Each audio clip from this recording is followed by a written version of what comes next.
Welcome to the Windy City. Today on Homeworthy, join us as we highlight 4 of Chicago's most stunning homes.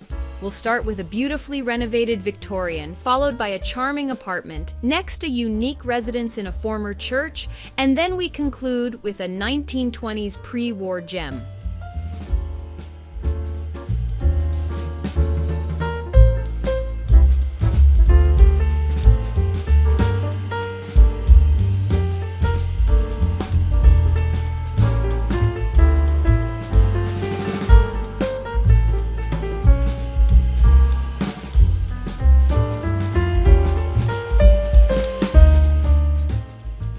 You're watching Homeworthy, where we believe every home has a story. To shop items inspired by this and other Homeworthy episodes, be sure to check out the product links below for amazing furniture, accessories, and more.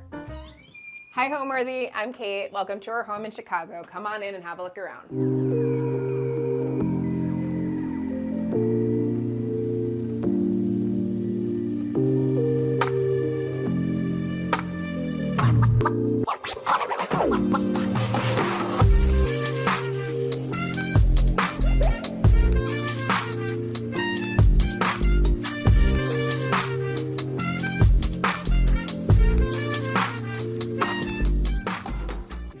You're watching Homeworthy, where we believe every home has a story.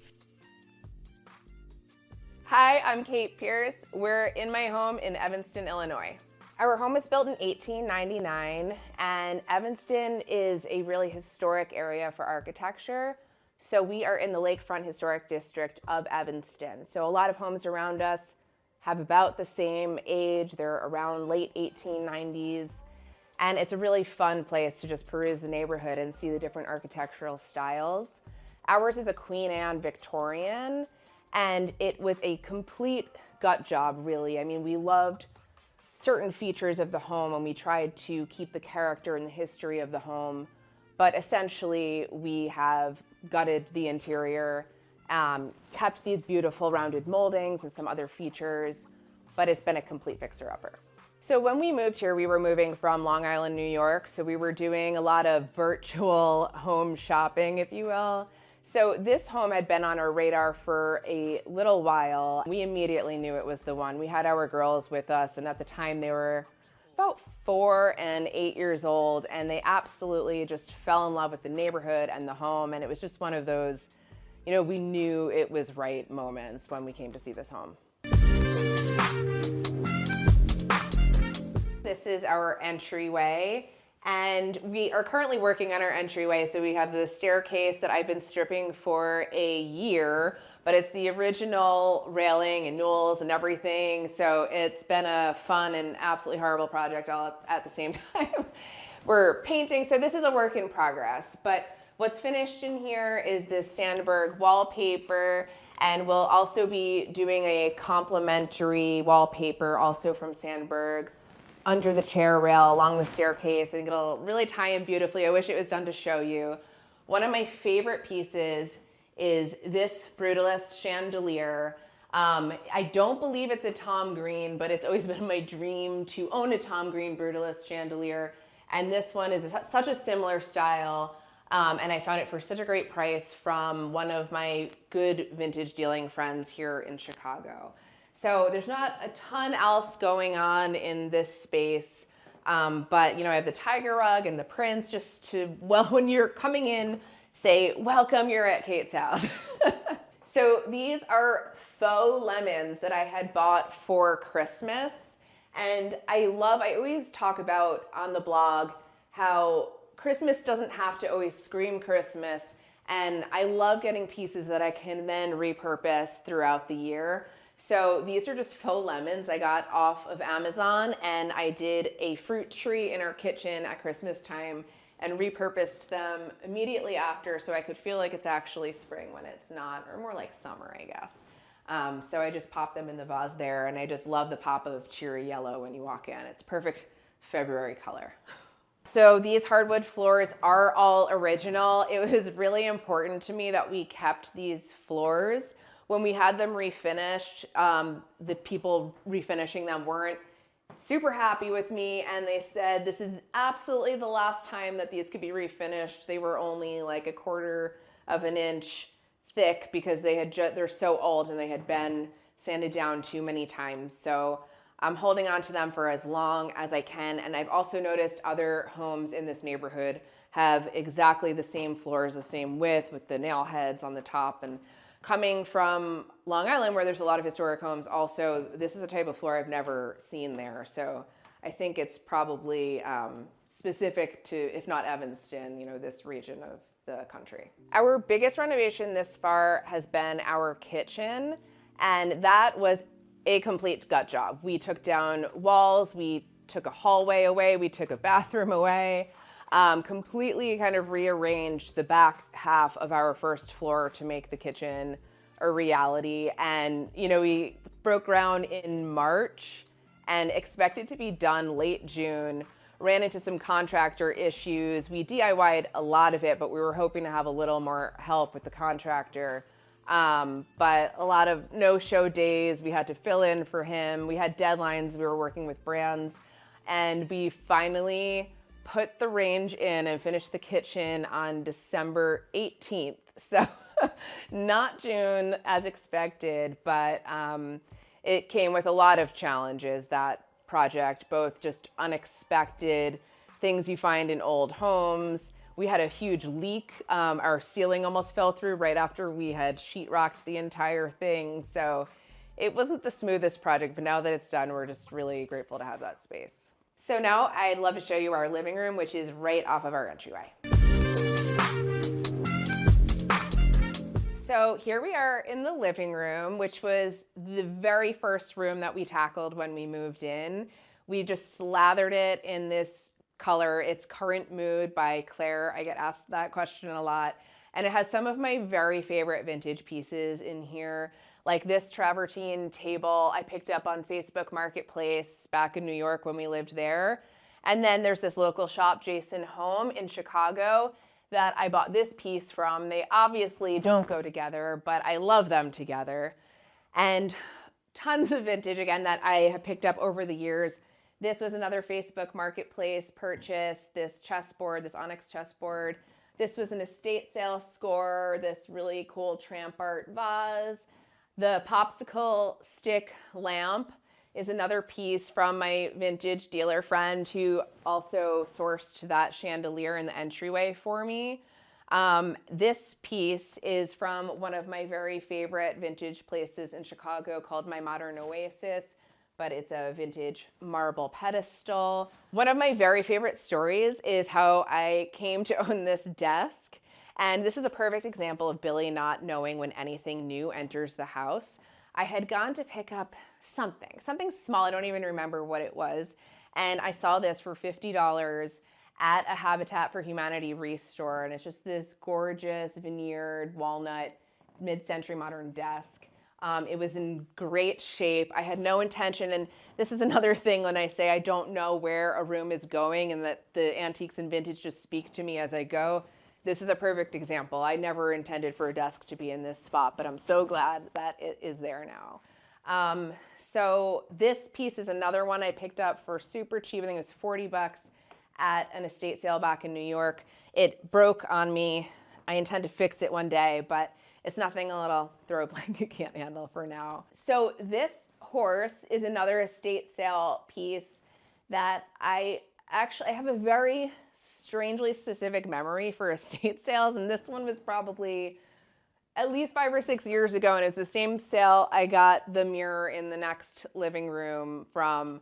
It was a great sale. It was one of those diggers where you had to just dig through a lot of junk to find your gems, but there were plenty of gems to be had at that sale. So this sofa is one of the most asked about pieces in our entire home.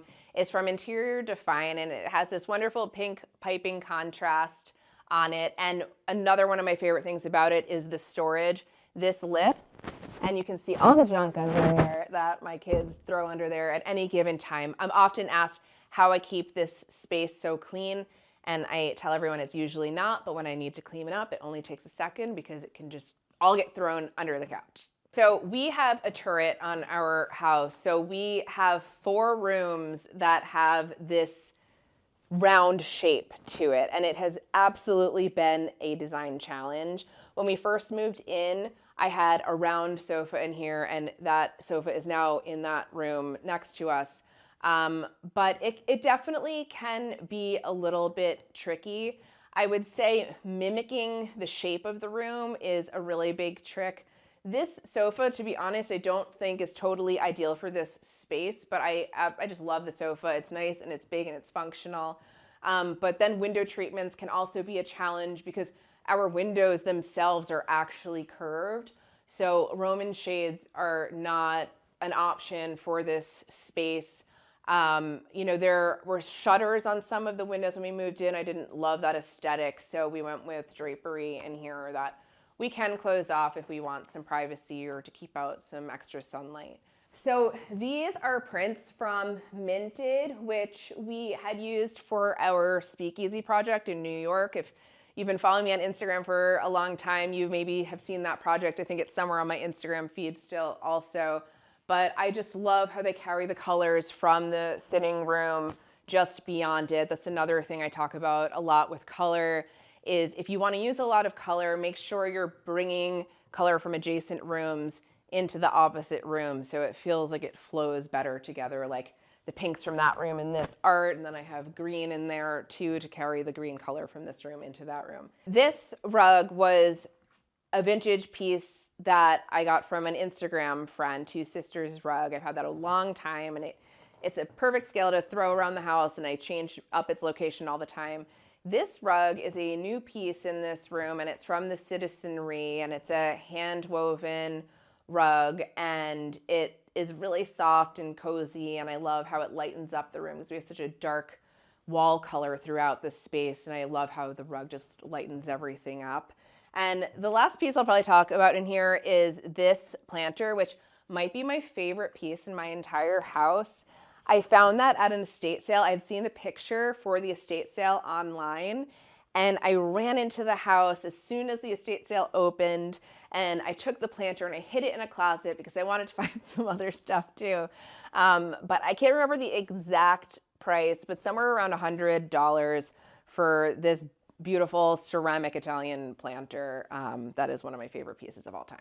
I think fundamentally I've always known that I wanted to be in an interior design adjacent field, I guess is how I would describe it. I know in my kindergarten yearbook, when I was asked what I wanted to be when I grew up, I said an archaeologist, which isn't this, but it's something similar. It's digging for past artifacts. There's always been that interest in history and the history of design. My academic background is in art history, so my undergraduate and graduate degrees are in art history. So I think art and creativity is something that has followed me throughout my life, or something that I pursued throughout my life. And though this was never where I exactly intended on ending up, I'm not surprised that I'm here. So though we have done a lot of work on the home, and as I mentioned, it's a complete fixer-upper, we really did want to preserve the character of this home. So one example is the brass hardware that is throughout the home, which did need a lot of love. I'm still not totally done with that process, but we've been cleaning up the hardware. At certain moments, it doesn't match the rest of the home. And the one really cool aspect of living in Evanston, where all the homes essentially are historic, is I can go to this place called the Evanston Rebuilding Warehouse, or even other places down in Chicago, and a lot of the homes will share the hardware that my home has, which is fairly unique, but because these are all period homes, it can be possible to find the hardware.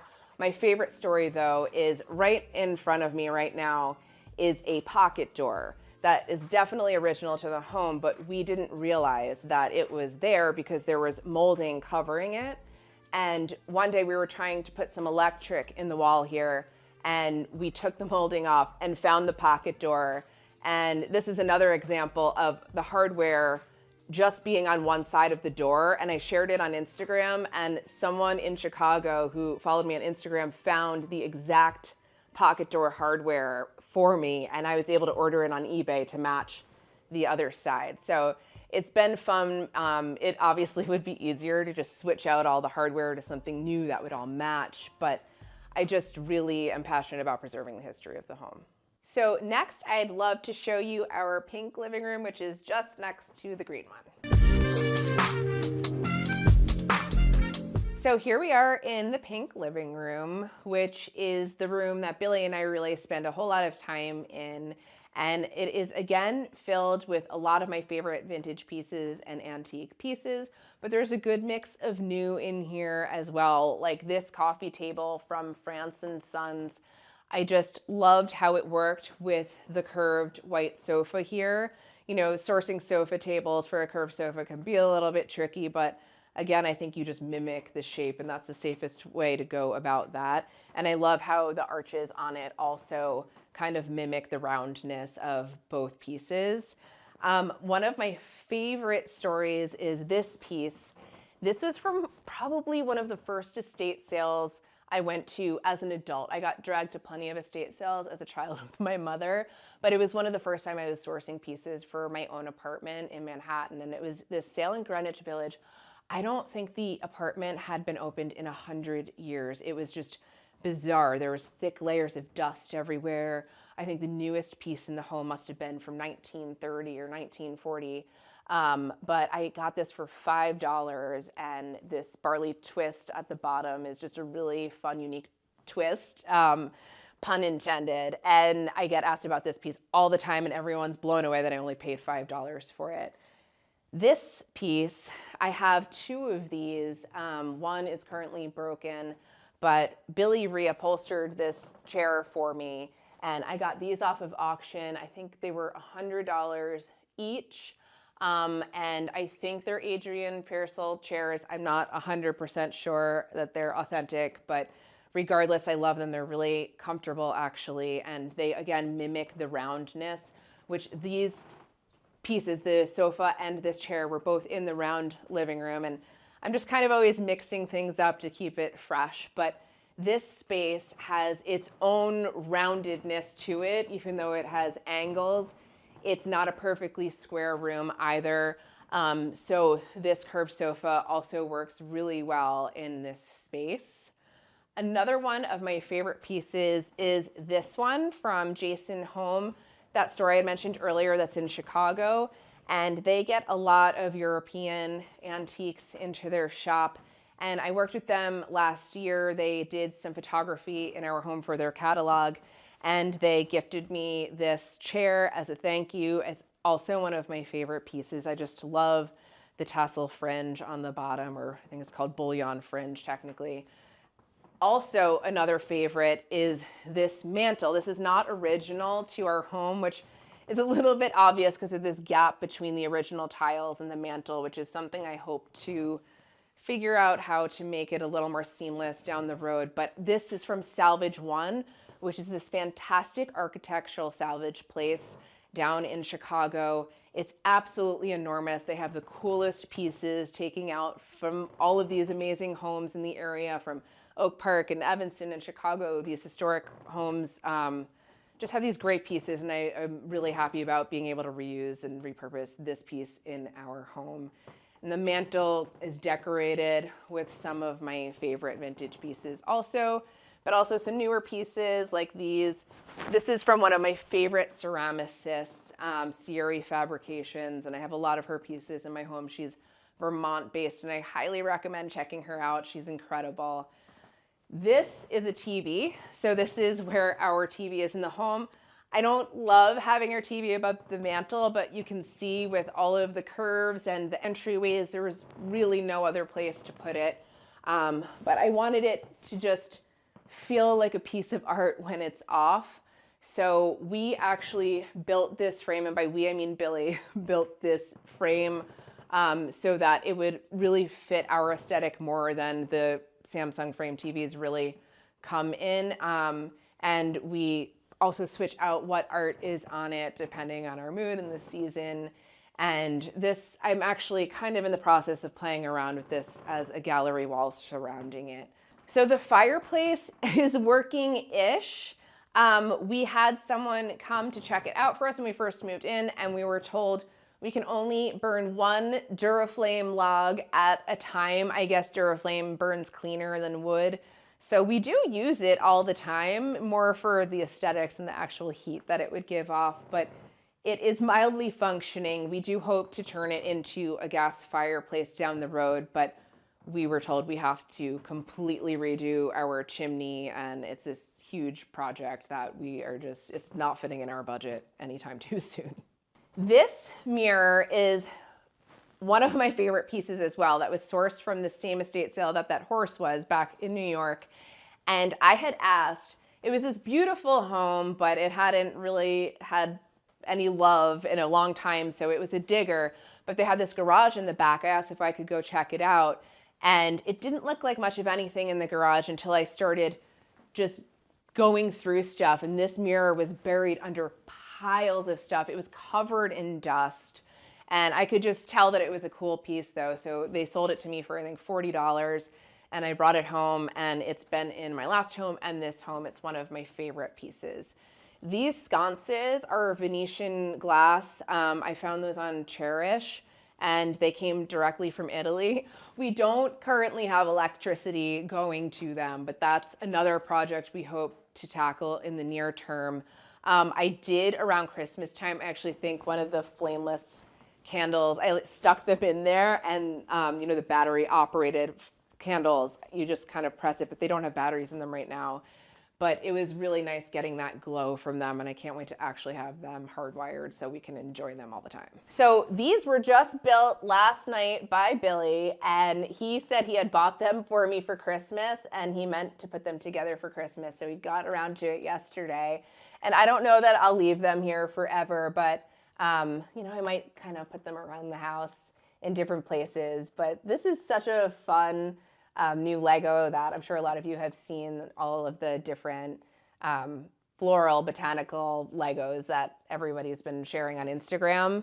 And then this little lip piece is from one of my favorite artists, and she also has a vintage shop. She's Canadian based, and her name's Mariana. She's at the Decor Studio is her handle on Instagram, and I have a lot of her pieces throughout my house as well. And then this tray is from a place called Ortigia, which is in Sicily. So that was a piece sourced from one of our vacations. So that's another thing, but you know, antiques and vintage are great, and I shop for antiques and vintage on vacation. But a lot of pieces in our home are also from our travels, and I think that really adds to the character and the meaningfulness of the pieces throughout our home. They really just bring back some really fond memories of trips that we've had together. So this rug was, again, originally in that room, and I would love to have a round rug in the green living room as well. But in here, having a not round rug becomes a problem with these tiles on the fireplace, because you just need to kind of cut off an angle of the rug, so round just makes a lot more sense in this space. But this is a handmade rug from Morocco, and my friend Becca, who her handle is @JuneInBlue, she's based in France now, but she sources Moroccan rugs, both vintage and new, and she gets them from different tribes in Morocco, and they were able to actually tailor the rug after making it to make it round to fit my space, which was lovely because it took care of this issue that I have with the fireplace tiles and that overlapping, but it also works beautifully in the round living room right next to us. So the paint color in here, which I call pink, plenty of people think is a neutral. It's somewhere in between probably, but this is Faro and Ball Templeton Pink. So see, it really is a pink. Okay, so this is the pocket door that we found, and it's a big project. We still have to add molding back. We have to strip the door and sand it, so it is not complete. I actually, unfortunately, took the hardware off too to kind of get started on that project, but this is what we found just hidden in the molding of this wall, and it's a mess, but it will be beautiful once we're done fixing it up. I think as far as defining my personal style, it has a lot to do with color, but I think it is mostly defined by those vintage and antique pieces. And I think I put things together in an unexpected way. As I had mentioned earlier, I'll put an antique next to a mid-century modern piece. And I never know what I'm going to do when I start a room. I mean, I have a vague idea, but as I also mentioned earlier, I really let the estate sales and the antique stores and the thrift stores and Facebook Marketplace speak to me. And I find those, pieces that I can build a room off of. So I think, color, vintage, antiques, and just an unexpectedness, I think really define my spaces and my personal style. One thing I love about Billy, my husband, is that he doesn't have any opinions. And in some ways it can be frustrating because if I want some advice or opinion or direction, he never has anything to offer me. But in other ways, it's wonderful in two ways. I think essentially, one, he doesn't have any opinions, so I can just do everything that I want. And then secondly, he doesn't even notice things. So if I'm at the antique store and I find a piece I really love, I don't have to worry about him actually noticing that there's like a whole new dining room table in our home. He just won't even notice. So he is extremely helpful and absolutely the one who is directing all of the DIY. He's knowledgeable with electric and plumbing and carpentry, and he really can do it all. But when it comes to design, that is definitely where I come in, and that's pretty much 100% me on the design end. So next, I would love to take you into the dining room, which is right next to this pink living room. So this is actually my childhood piano, and it's not the best piano, but it feels very nostalgic. It's the one that I learned on as a kid, and now my kids are learning on here. So we brought that piece from New York. So this rug was my 30th birthday present from my mother. I was at an estate sale with her, and I just loved this rug, but I had absolutely no money. So she bought it for me, and it smelled like cigarette smoke. So we had to have it cleaned, I think 5 or 6 different times by different rug cleaners before the smell came out, but thankfully it did. This piece was a secondhand score, but it's actually from France and Sons. Is this after Serge Mouillet, which was a famous French furniture designer from the mid-century. These are Milo Baughman chairs, and they were also sourced by a vintage dealer here in Chicago. And they have the original upholstery, which is really fun. It actually zips off for an easy cleaning as well.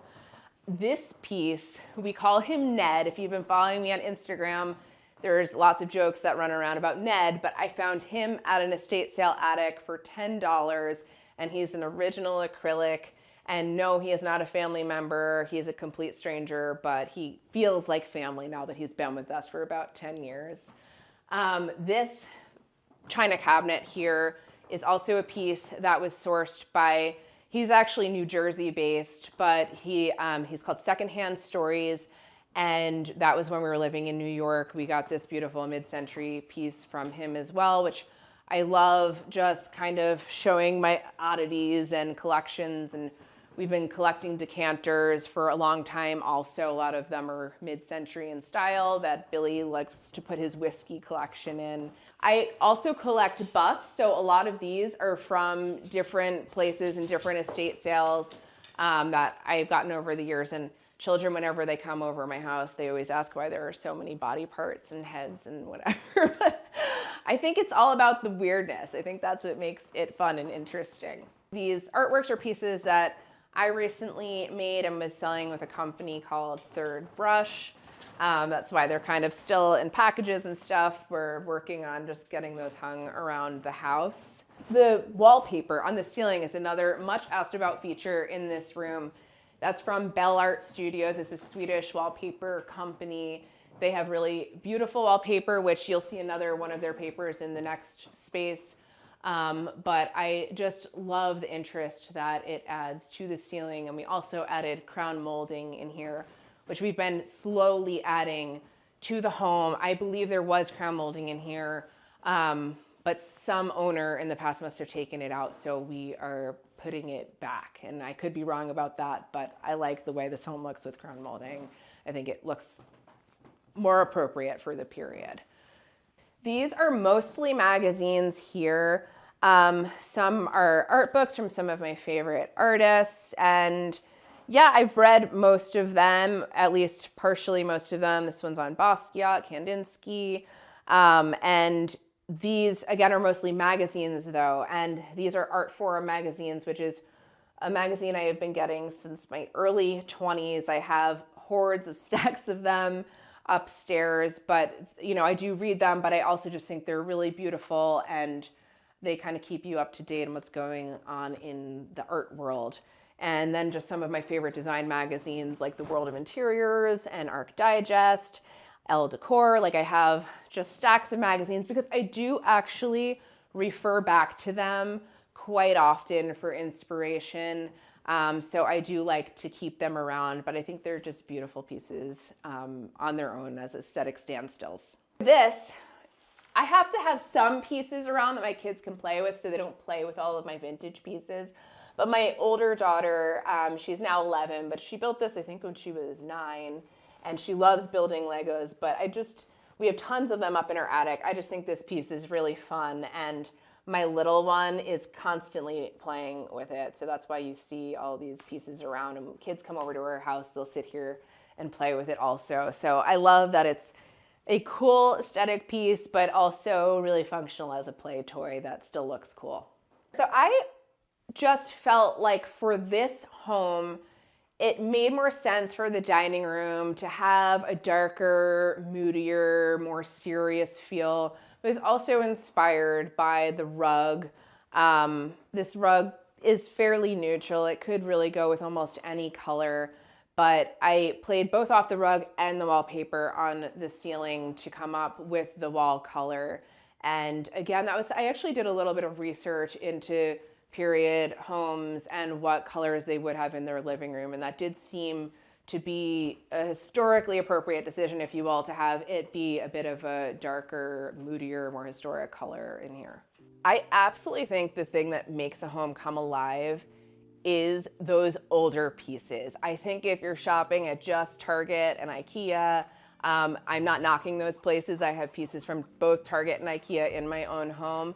But I think what really gives it soul is those older pieces that have been around forever, and they're just more well-made, more interesting. I think also mixing eras is something that gives a home soul, because if it's all just the same and similar silhouettes and similar colors, I think it can just read as a little lacking dimension, I guess. And I think that it's absolutely essential to have antiques, vintage, and mixing different antiques and vintage from different eras in a home. So just off of our dining room is this powder room, which was originally actually the butler's pantry that connected to the kitchen before we renovated. So we demolished our powder room for the kitchen renovation and decided to make the butler's pantry into our powder room. And I have been loving it's called Vintage Landscape Mural by Bell Art Studios. It's the same wallpaper studio that did the wallpaper in our ceiling in our dining room. So that was absolutely the jumping off point for this space. And then I really just loved how this terracotta tile, it has these little pieces of Zelig that kind of make the terracotta meet, but it felt really historically appropriate, and it really blended in beautifully with the landscape mural. This is a vintage piece that I found off of Cherish. It was in upstate New York, so I had it shipped here, but it was a great price. It has awesome storage inside. I found this marble top at that same restore place I was talking about earlier, the Evanston Restore Warehouse. And I just pulled it off of the top of a different vanity. The sink was actually already in it, which was great. And I think I paid $70 or something like that for the whole marble top and sink. This faucet was in our powder room already. I had bought it for that powder room when we moved in, but we just shifted it over. The mirror is also from the Rebuilding Warehouse. And these are from Original BTC, which is a British lighting company, and they make the most beautiful light fixtures. Another thing to point out is this over here is a letter from 1914 written in Swedish. And when we demolished this room, we found this envelope in the wall and it wasn't even opened. So we opened it to read the letter. We had someone on Instagram help us translate it. And it's a letter to Elsa, the woman who lived in her home at the time, a letter from her mother talking about her father's poor health back in Sweden and just some other, really not too interesting facts, but it's just such a cool piece. And we want it to be displayed right around where we found it in the wall. And this piece here is a chair I inherited from a family member. And I just think it looks cute in here, and there's really no other reason for it other than that. Yeah, I think that's mostly it, other than like my cute little brass, it's a cigarette ashtray. Doesn't serve a function other than looking cute. And this is from another one of my Instagram vintage dealer friends. That bust I've had for a long time as well. I have always found inspiration in lots of different places. I would say primarily in traveling. So I was coming off a trip to Portugal and Sicily when I was putting the kitchen together. So, those really deeply veined, natural honed marbles were something that really spoke to me. And a lot of people say, oh, don't go for the trendy stuff. Deeply veined, bold marbles are really trending right now. But I always say, look to the past and see what has stood the test of time. You'll find that in ancient Greece and ancient Rome, and you'll see it in Art Deco buildings from the 1920s. It's not just a trend. I think, that's another thing that's been important, is pulling things together that feel relevant and timely, but are still classic and timeless. A close second would be just going to the marble yard and going to the thrift store and estate sales and antique stores, finding those pieces that can be your jumping off point. So for me, it was that marble I found on the marble yard that was really the jumping off point. And then second to that was this antique piece that is serving as the island. And then I kind of just built off of that. I never have a complete vision when I'm starting off, but I'll find those vintage and antique pieces first and then build a space around that. And from there, it all just kind of seems to fall into place. Next, I'd love to show you our kitchen. Let's go check it out. So here we are in the kitchen, which is our most recent renovation. We just completed it last month, or I guess technically 2 months ago now. I think I had maybe mentioned earlier how one of the first things I picked out for this space was the stone. I went to the marble yard. I honestly intended on getting a Collicata Viola, but I just saw this stone there, and this is called Palnazzo Rose. And I had it honed. It was not honed at the time I saw it on the marble yard. And this kind of served as the basis and the jumping off point for the rest of the kitchen. This backsplash also, and the tiny little shelf, is something that I took from Athena Calderon's kitchen. And I just love how having no uppers and having the tiny little shelf really opens up the space, lets it breathe. And we compensate for that, which you'll see in a few minutes. We have a whole wall of floor to ceiling cabinetry, so it can still function for us with plenty of storage. So the next thing was the Bertazzoni appliances, which is a brand I have been wanting to work with for the longest time. And I absolutely love their Heritage Series line because it's this perfect marriage of modern and vintage aesthetics and just incredible functionality. And this is an induction range, which is another thing I have been wanting for a long time because it's more environmentally friendly and just healthier since there's no gas running to it. It's electric is how it works. So the blue cabinetry with the applied molding fronts, I thought would just be the perfect way to bring in some color, but also make the home, it feel really period appropriate with the applied molding and these more traditional, cabinet hardware. And there is no blue explicitly in the marble, but I kind of just loved how this shade of blue played into the marble and the darker tones and complements the lighter pink tones throughout as well. And then one of my favorite pieces in the kitchen is this, which is an antique work table from Paris. I found it on Cherish, and I can be really cheap when it comes to sourcing vintage and antiques. So it took me a really long time to find a piece with the right dimensions that was in my price range.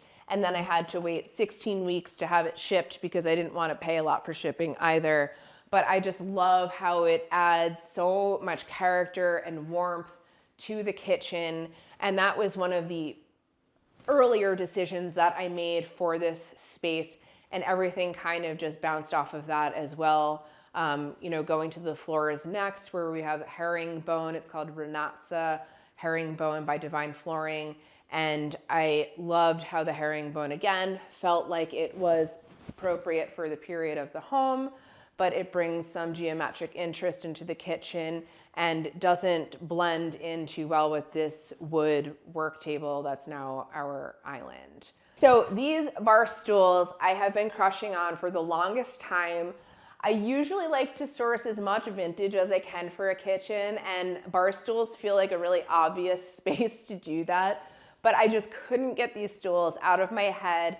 These are called the Wave bar stools, and they're made by Rachel Donith. She's an Australian designer, and she has absolutely beautiful pieces even beyond these Wave bar stools. But these are one of the most complimented features in the entire kitchen as well.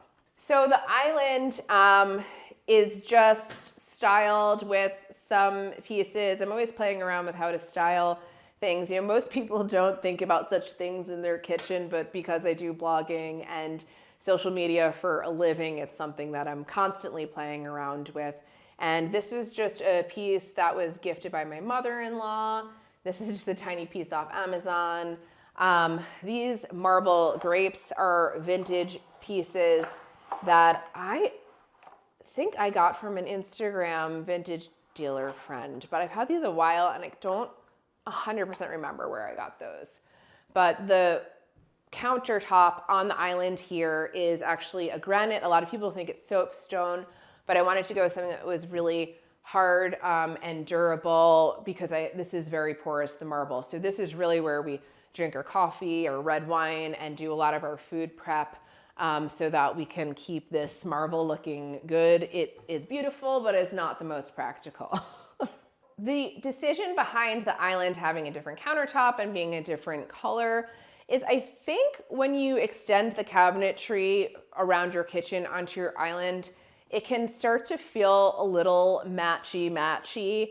And one of my favorite kitchen designers is the Studio de Vol Kitchens. They're a British kitchen shop, and they are really famous for making kitchens feel like they're just an extension of the home, and they use a lot of armoires in lieu of cabinetry and things like that, so that it doesn't feel, so cold, and it feels more warm, like it really belongs in the rest of the house, and it's not purely a space for work. It's also an extension of the home. So I actually originally envisioned not even having a top on this. I wanted this to kind of serve as a really warm component to warm up the rest of the kitchen and make it feel more like a furniture piece and less like just a bunch of cabinets being thrown into the center of the room. So these floor to ceiling cabinetry pieces were both an aesthetic and a functional decision. Because we decided to not have uppers around the rest of the kitchen, we really needed to compensate for that with lots of storage space. I also wanted it to just be aesthetically seamless, so we went for the panel-ready fridge and dishwasher on the other side of the room so that it just appears like it's all one big piece of cabinetry. And over here, this is where we moved our basement stairs. There used to be a door here that would go to the basement. This is now a pantry, but that gives us a lot of additional storage in here as well. This is another project that will happen soon, but this is a back staircase in our home. A lot of our neighbors who have been renovating homes around here have eliminated their back staircase to allow for more room in the upstairs and on the kitchen level. But we just really love the function of this back staircase. And to be honest, we use this back staircase more than we even use the front. So even though it doesn't look pretty yet, it's a really functional aspect of our home. And then moving over here to our coffee bar, it's really a beverage bar, I guess, if you will. We had this sink in the integrated sink in the Palazzo Rose marble. I just love how that looks aesthetically. But again, this is a pretty porous marble, so I opted for a porcelain sink for our main work sink. And this piece, as well as our main faucet, are from Decor, that British kitchen company I was mentioning earlier. This is a ceramic from Jill Rosenwald. She's one of my favorite ceramicists. She does really funky and cool stuff. And it's also, we have two fridges here as well. They're wine and beverage fridges, which is the reason why this is overlay and this is inset, because that just had to be the case. But there's also storage there as well. But I have some vintage glassware here. One of my favorite little teapot scores from an estate sale, and this marble bookend from, even the books are from an estate sale. And this is from our trip to Sicily. It's a Testa di Moro, which if you've ever seen White Lotus, you've probably seen the Sicilian Testa di Moro, and they picked up a few of those, or some also on the other side of the kitchen from our Sicily trip. So this piece, it's a whole set. And this is from an estate sale I went to with my mother and sister-in-law, and we didn't realize that it was actually Donald Trump's finance manager's home, and he had to liquidate his entire estate. And we didn't even realize until leaving the sale whose house we had been at, but it was kind of a random story. That's the fun thing about estate sales, is you don't really know where you are, but you pick up on clues based on what's in the home. And that was just kind of a funny story from a sale last year. But there's other vintage glassware also in the cabinet. This is another favorite of mine. These are peekaboo glassware, which I don't know how appropriate these are, but you can see on the back side. These are, I believe, are from the 1930s, and they're kind of highly collectible. So I picked them up as I find them. Another wildly asked about question in this kitchen is this ladder, which Billy built, and I need to do a tutorial on how to build it because everybody keeps asking. But he, purchased this hardware as a ladder kit, and then he just built the ladder himself. This is a piece I found at the thrift store last year, and it's a planter made out of pine cones. And this fern is always like dropping leaves, but I just love this piece, and I even bring it outside in the summer. It's pretty hardy with the weather because it's made of pine cones, I guess. Then moving on over to our breakfast nook. This was one of the only arguments that Billy and I had. He really wanted to have a big farmhouse table, and I really wanted the breakfast nook. I just thought the design of the space, it made more sense to not be blocking the doorway and have this little nook here. It was just the perfect little spot for it. So he finally gave in, and I don't think he has any regrets. But this burlwood veneer table is a piece I sourced in New York before we moved. It was in our dining room. I moved it into here. These pieces are vintage Mexican rope chairs from my Modern Oasis, one of my favorite Chicago vintage dealers. And this striped banquette is from Ballard Designs, and I am often asked about this piece as well. It comes in a lot of different fabrics, so you can kind of customize it for your own home. These pieces, these are vintage candlesticks from another Instagram friend. This fluted marble bowl is from Curated Home Decor, is a shop in Wisconsin that has really wonderful vintage and new pieces.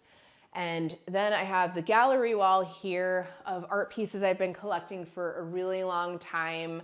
A lot of people ask why I put these pieces together, and there's not a huge rhyme or reason for it, but one thing I would say about gallery walls is I think when they match too much, they fall a little flat. So I always love mixing frames and mixing, whether portrait or landscape, just Giving it a little bit of dimension, I think, is always a really fun idea, but I think the colors in these pieces play really well together as well. And then these little cafe curtains we made ourselves. Billy made this little bar that went across, and I made the curtains.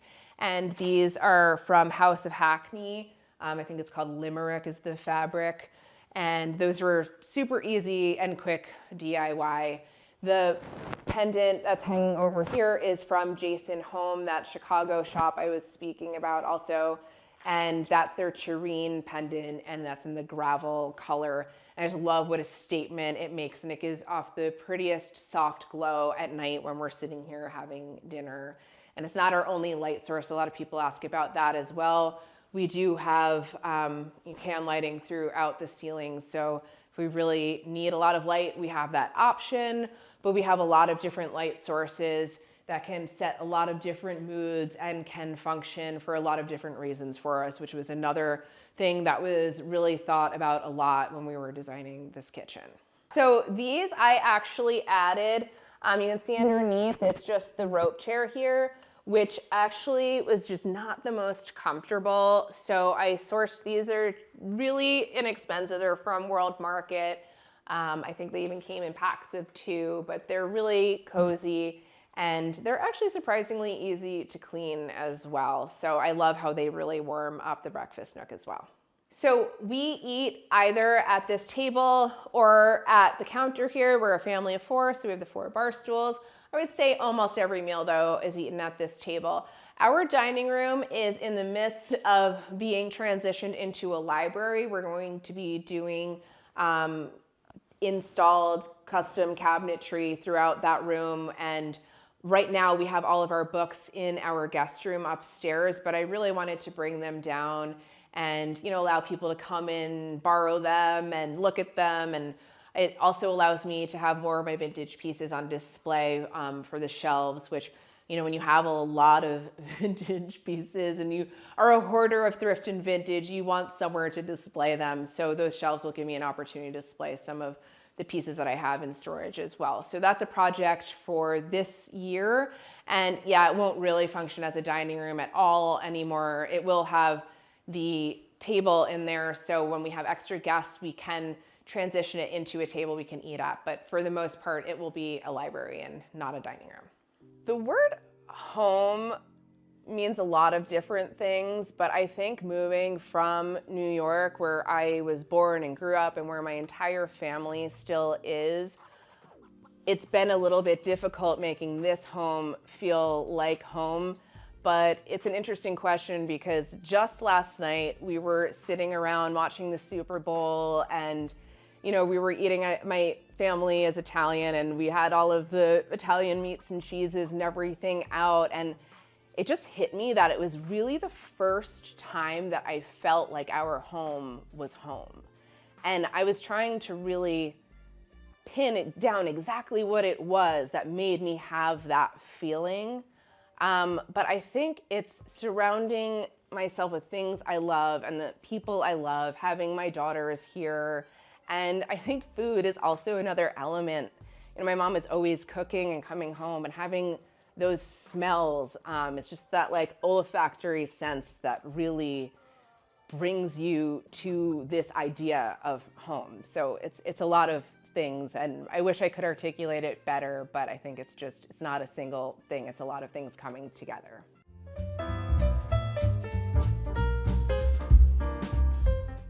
On today's episode of Homeworthy, we're in Chicago, Illinois, visiting the home of interior designer Caroline Turner, who prior to launching her own firm worked with top designers like Kelly Wearstler and Nate Berkus.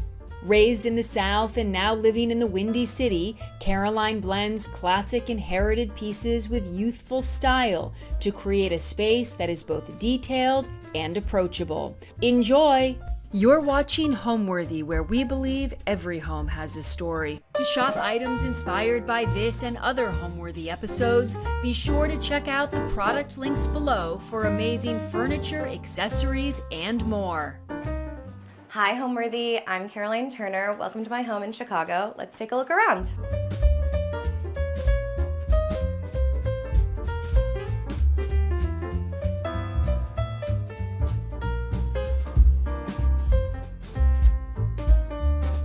I'm Caroline Turner. I'm an interior designer and I own Caroline Turner Interiors. We are in Chicago in Sheridan Park in my 1914 walk-up. So it was deep in COVID the first time I came here. So we were fully masked up. It was April actually of 2020. And it was very dark. All of the wood had been redone, so it wasn't original, and it was like an espresso color that just made the space that's already not huge feel a lot smaller. So I came in and wanted to brighten everything up. There was also a lot of excessive built-ins that just felt like very heavy. So for example, in this room, I ripped out a lot of this whole wall. It was originally like wood paneling, and I just sort of simplified down to the brick fireplace just because that aesthetic is a bit more my style. I live here with a almost 7-year-old mini golden doodle named Piper. This is my living room, which is also attached to my sunroom. These are probably my favorite rooms in the house. This room especially because this is where I do most of my living. So I really want to focus on antique and vintage when I'm doing my personal homes as well as our clients' homes. So there is a great mix of antique and vintage throughout the whole house. So this sofa was actually originally a Pottery Barn sofa because the budget was not great when I first moved in. And so I kept it for a couple of years. It just was not wearing that well. And I've always been obsessed with this fabric. So I just decided I would bite the bullet and do the whole sofa in a pattern. And while clients tend to get nervous about that, I always recommend it. I find that it is the most durable and it literally hides everything. Forget a white sofa and go with a pattern sofa. The fireplace is one of the focal points of this room, and so I wanted it to sort of be more about the form and the shape of it, which is why I ended up doing it white. Again, it was originally sort of covered in this crazy dark wood all over the walls, so we German smeared the top and then just painted white and black. It unfortunately doesn't work. I've tried to have it fixed many times, but it's still beautiful to look at, and I think it really helps this room feel like home. The coffee table was one of the first things I bought actually when I moved into the house. I purchased it on Cherish, and it was a splurge at the time for me. But I think when you're buying, especially antique and vintage pieces, if you're looking at materiality, stone is always one of the things that is worth the investment because it's never going to degrade or break down over time, and it is classic. I'm a big coffee table book person. What designer isn't? So I find that I switch these books out a lot based on what's really inspiring me at the moment. This little lamp is actually great because it is wireless. And so I just charge them and dot them all over my house for when it's nighttime. This little bone box I actually found in Morocco. And I just think it has the sweetest little details, almost this like little top I love. And then I love a good candle and especially mint. I know mint is kind of like, some people love it, some people hate it, and I love it. Art is so personal, and so when I was picking art for this spot, I didn't want it to compete with the sofa, but I did want it to have sort of its own presence. These pieces are by Andy Blank, and I love them because this is actually canvas, and then they sort of just glued it to be wavy, and I just think it really is something that I haven't seen before, and adds a level of personality without taking away from the rest of the space. The number one question everyone always has is, where is your TV? And it's right in here, and it's a little small, but it works for me. I love it.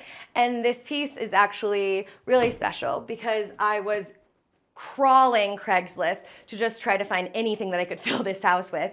And I came across this piece. A woman in Barrington had it made and was selling it for $400. So I snapped it up, had it U-hauled, and it holds so much, and it's easily one of my favorite pieces in the house. I think every house needs a pedestal or multiple. These are from Mainly Baskets. I love wicker, even though we're very far from the beach, but I think they add a really nice level of height and also just an aesthetic value that you really can't get anywhere else. The sunroom, probably my favorite room in the house. This room was originally inspired by Cameron Diaz's office in The Holiday. The olive green velvet drapery, the black and the white and the pink. And this was originally my office, so I had it set up with a desk and a chair, but when we moved into our CTI offices, I transitioned this to be a little bit more livable for me. It's also where we film all of our TikToks. And then all the pieces in this space are very special to me. The coffee table is 1940s French, and I just love sort of the scroll ironwork. The rug I actually personally picked up in Morocco on a trip with some friends. We got to go to a Moroccan rug shop and look through thousands of rugs. I picked up about 14, and this is one of them. And then I love this little sort of vignette over here because this olive jug and then the little table and the little lamp, I feel like just creates such a sweet moment. And I really think we need to take more advantage of a pattern shade. This bar cart was another Facebook Marketplace snag, and the woman really did not know what she had, and she sold it to me for $90.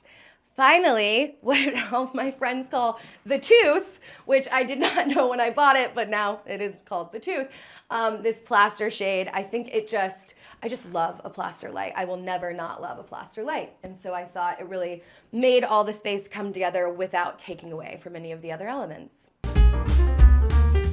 We're now in my entry, and while this is a fairly small space, it is your first impression. So I wanted to make sure that there were some big, impactful design decisions. This striped wallpaper, I felt like really worked with the rest of the house and is geometric enough that it doesn't take away from some of the other elements. Every single piece in this room, except for the light fixture, is antique or vintage that I personally picked up. This originally a candelabra, now coat rack. I believe I got on like Facebook Marketplace. This mirror was from Cherish and was originally for a client that didn't want it, so now it's in my house. This sort of table area, I love walking in and seeing this. This is one of my favorite pieces I've ever picked up. I think it was $30. And some people won't buy things when there's chips and sort of decay, but that's personally my favorite thing about secondhand antique and vintage. Like, I want to keep the errors and mistakes because that's what makes it so interesting. And then because this entry is so close to so many other rooms, again, I wanted to make sure it really played well with others. So as we're transitioning into the bedroom, you can see that we really move into a more floral space. My intention for this space is I wanted to wake up feeling like I was in a garden surrounded by flowers, and I think I achieved that. I wake up really happy in this room every day, which is not what everyone can say. So, also, because the wallpaper was the first selection in this space, I didn't fairly neutral everywhere else. Some of the pieces were originally from my other apartment, so I kind of had to work with them. The nightstands, funny story, I actually bought one originally on Facebook Marketplace or something because my first apartment in Chicago was so tiny I could only have one. And then I scoured the internet for a year to find a match, and they are a perfect pair from completely different sides of the US. So I lacquered both of them, and now they're some of my favorite pieces. This mirror is actually also interesting because this was originally above my dining room buffet, and I ripped out a bunch of woodwork in there, but because it's original mercury glass, I didn't want to get rid of it. So I turned it into a full-length mirror with a cute little bow. And then the bedding is actually from Casa de Linos in Greece. I've had this bedding for like 3 years and it's held up so incredibly well. I recommend it to all of our clients. I also think, again, a nice sort of like light pattern, which is what I consider a stripe, brings in another element and it keeps everything from feeling a little too sweet. So all the woodwork was original from when I moved in, but the previous owner had sort of re-stained it in espresso color, so I didn't feel too bad painting it. But one of my favorite things when I was really looking at the house was how the crown crawled up onto the ceiling. I think that's not something you see every day. And when I was looking for a house in general, the architectural details were probably the most important thing. You can make any space beautiful, but a white box is going to be a lot more expensive than an original home with original details. This is a piece I picked up when I was, I think, shopping with an intern a couple of years ago. She was shoved in a corner and I kind of felt bad for her. So I rescued her and brought her here, and I just think it feels very feminine energy, which I like. These are plaster molds that I actually picked up in Detroit on a job, and I just thought they were so special. I have no idea what year they're from. I don't know anything about them, but it felt like it had added a level of character that just could not be replicated. And then I added the black bows because I wanted there to be like a tie to the black nightstands, and again, still keep that sort of feminine energy. I grew up in a very small town where there are not interior designers. That is not a job. So when I went to school at Auburn University, I originally went for occupational therapy, which If you know me, you know that's so funny. I could never do that job. First semester, I already knew it wasn't gonna work. So I was talking to someone and she was like, what about interior design? I was like, is that a real job? But I joined, I got in, and it just really could not have been a better decision for me. I then sort of going into my junior year, I went to work for Kelly Wearstler in LA, which was probably the best experience of my entire life. I love being able to tell people that she's incredible because she really is. She has the more creativity oozing out of her finger than most people do out of their whole bodies. And then after that, I went to work at Nate Berkus as an intern. The woman who hired me at Kelly Wearstler then hired me at Nate Berkus. I was there for a while. I then was hired by Cara Mann, worked there, got some commercial experience under my belt, and then I went back to Nate Berkus. And then finally, when we parted ways, I started my firm 5 years ago next week. When you're working with clients on homes or commercial, there's so many different opinions. And so when I'm really able to just be in my creativity and not really worry about what anyone else thinks, I think that's ultimately when I do the best design. It's always interesting because people say more about this home than they do any other job we've done that have much bigger budgets. And I think it's just because you can feel the personality, because this really is my home. We're down this hallway, and so this art I love because I originally picked up some wallpaper from Facebook Marketplace. Then you can tell this is hand sponge painted, which I think is so cool. The wallpaper was supposed to go in this hallway. There was not enough. So plan B, I decided to make pieces of art out of them. And you can see I sort of framed out different parts of the wallpaper for each one. And I've never seen anything else like it.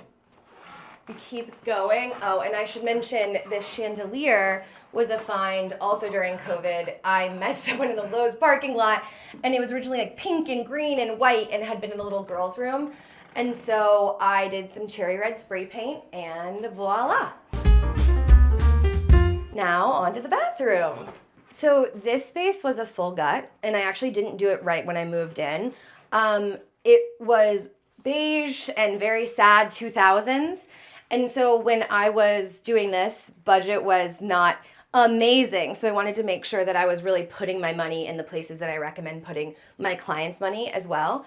So this vanity was made by my woodworker, and I designed it. I went with a Carrara marble because it's the most affordable, and really it's just extremely durable. I did polished nickel in here because personally I only work with polished nickel and unlacquered brass. Polished nickel tends to be a lot easier to match because brand to brand, it's pretty consistent, whereas unlacquered brass is just not that way. So I decided to do polished nickel in here. Some of my favorite elements, these Kinkeldy sconces that I found on Etsy, they just let off this sort of like beautiful sparkle, and again, it feels very feminine and girly. This is actually a medicine cabinet. I'm scared to open it. There's a lot in here. But I love it. I love products, so it's perfect for me. And then if you know me, you know I'm obsessed with taking baths. So this is my bathtub. I literally am here every day. I've sort of created a ritual for myself transitioning from work to home, and this is how I do it. And I did end up going with a slipper clawfoot tub because it just gives you like a lot more depth. If you're a bath taker, you know what I'm talking about. And then I did these curtains just because I sort of wanted to feel enveloped. This piece is maybe my favorite piece of art I own. It makes me laugh every day. I actually picked it up, just this piece of paper, in New Orleans on a trip, and then had it sort of floated framed, and again, I just love it. And then this piece was a piece I picked up, I think like in an antique store in Michigan, and I just love the little guys fly fishing because it reminds me of my dad and my grandfather. On to the dining room. So this is the most moody room in the house, and I think every house needs at least one moody room. The walls are Sulking Room Pink by Farrow & Ball, and I will not lie to you, that is literally why I chose it, because I love to sulk, and so I thought that's perfect for me. So this space has seen a lot of dinner parties. My friends and I love to throw a good dinner party. So I wanted to make sure there was adequate seating and that people want to stay for hours and hours and hours. So these chairs are extremely comfortable. And then I added a sofa, so that way when people are sort of like done with dinner and retiring, they can all still hang out in here if they want. This piece of art is actually made by someone I found on Facebook Marketplace. And then they weren't doing exactly what I wanted stylistically, but I could tell they could. So I sort of micromanaged it, and then this is what came out of it, which I love. We do these a lot in multiple different colors and high gloss for clients because it doesn't take away from the rest of the space, but it adds a crazy level of texture. These lights are from Murano, Italy. They're Murano glass. I love Murano glass, like have a love affair with it. The way that it ricochets light is unlike any other lighting. You really can't find these details in current production pieces unless they're coming direct from Italy. This wall, when I moved in, was really, really dark wood, and it was actually all the way to the ceiling. And then the mirror from my bedroom was back here. And it just felt very heavy, and it sort of took over the rest of the space. So I did what we call drenching, which is where you have everything in the room the same color. There's actually an incredible amount of storage in here, which is really good when you're working with my amount of square footage. I shove everything in here. And then I love sort of these original glass cabinets. I have china on one side and then some sort of like keepsakes and glassware on the other side. And I love being able to show off pieces without them being in a fully open bookshelf, because it just gives you a little bit less visual clutter. I've said Facebook Marketplace a lot in this video, but these are from Vintage Place Settings in Chicago from Facebook Marketplace. They're actually originally used in like a 90s Versace show. And so when she told me that, I was like, oh, sold, I'll take them. And I just feel like color-wise and stylistically, it really works with sort of like the pink moodiness. I also have my grandmother's china, which my grandfather actually bought in Germany when he was in the Vietnam War and brought back from her, and it is just so sweet, sort of this gold detailing. They really don't do it like this anymore. And then one of my favorite things, I actually don't drink anymore, but I have a lot left over from remnants of life of drinking. These Estelle colored glass wine glasses, I still put ginger ale in them. But I just love a colored glass. I feel like it really adds like a fun touch to an everyday experience. I personally love to host. I feel like I need to do it even more than I already do. I have a great group of girlfriends, and we just love to come here and order pizza and hang out. I am not a cook. Dinner parties do not include me serving food, except what I can order on DoorDash. But this room really just like envelops you in sort of this warm feeling, and people want to stay for a really long time, which is probably the best compliment I could ever get. This piece I actually purchased my first 2 weeks in Chicago. It's mid-century modern burl wood piece. But what I did not know is that the woman who owned it previously was a smoker. So I can't put anything in here or it smells like smoke.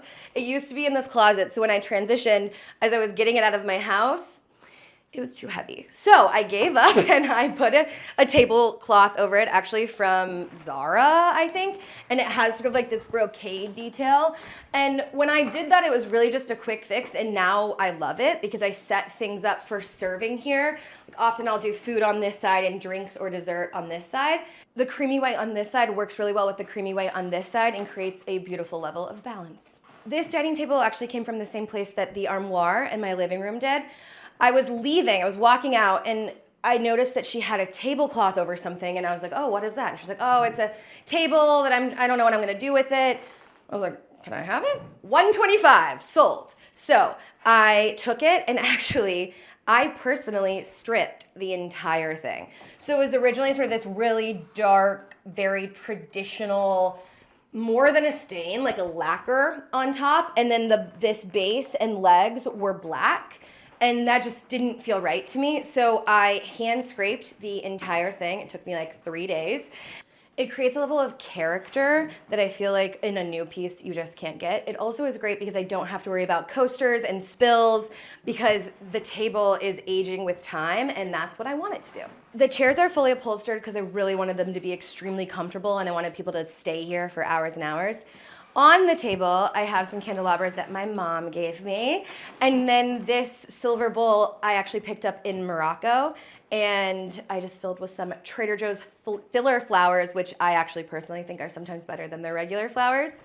A hot tip, not entirely environmentally friendly, but flower foam saves my life constantly. And that's how I was able to make this arrangement. And again, this is all in the pursuit of making the space feel really warm and cozy. And I love the level of light it lets off because it's not super bright. And so it really makes this space feel sort of dark and sexy. Tapestries are one of my favorite things to look for on Facebook Marketplace because, again, people really don't know what they have. So I found this piece and I love it. I love the hunting dogs that are in it because I'm originally from the South. And so I just had it framed and centered really the whole room around it. Now onto my kitchen. So like I said, I don't cook, but I know how to heat things up. So I do still spend time in here. I did the cabinets a dark green, actually Jasper by Sherwin-Williams, and I personally painted them, which was a mistake. But I love the color still, even 4 years later.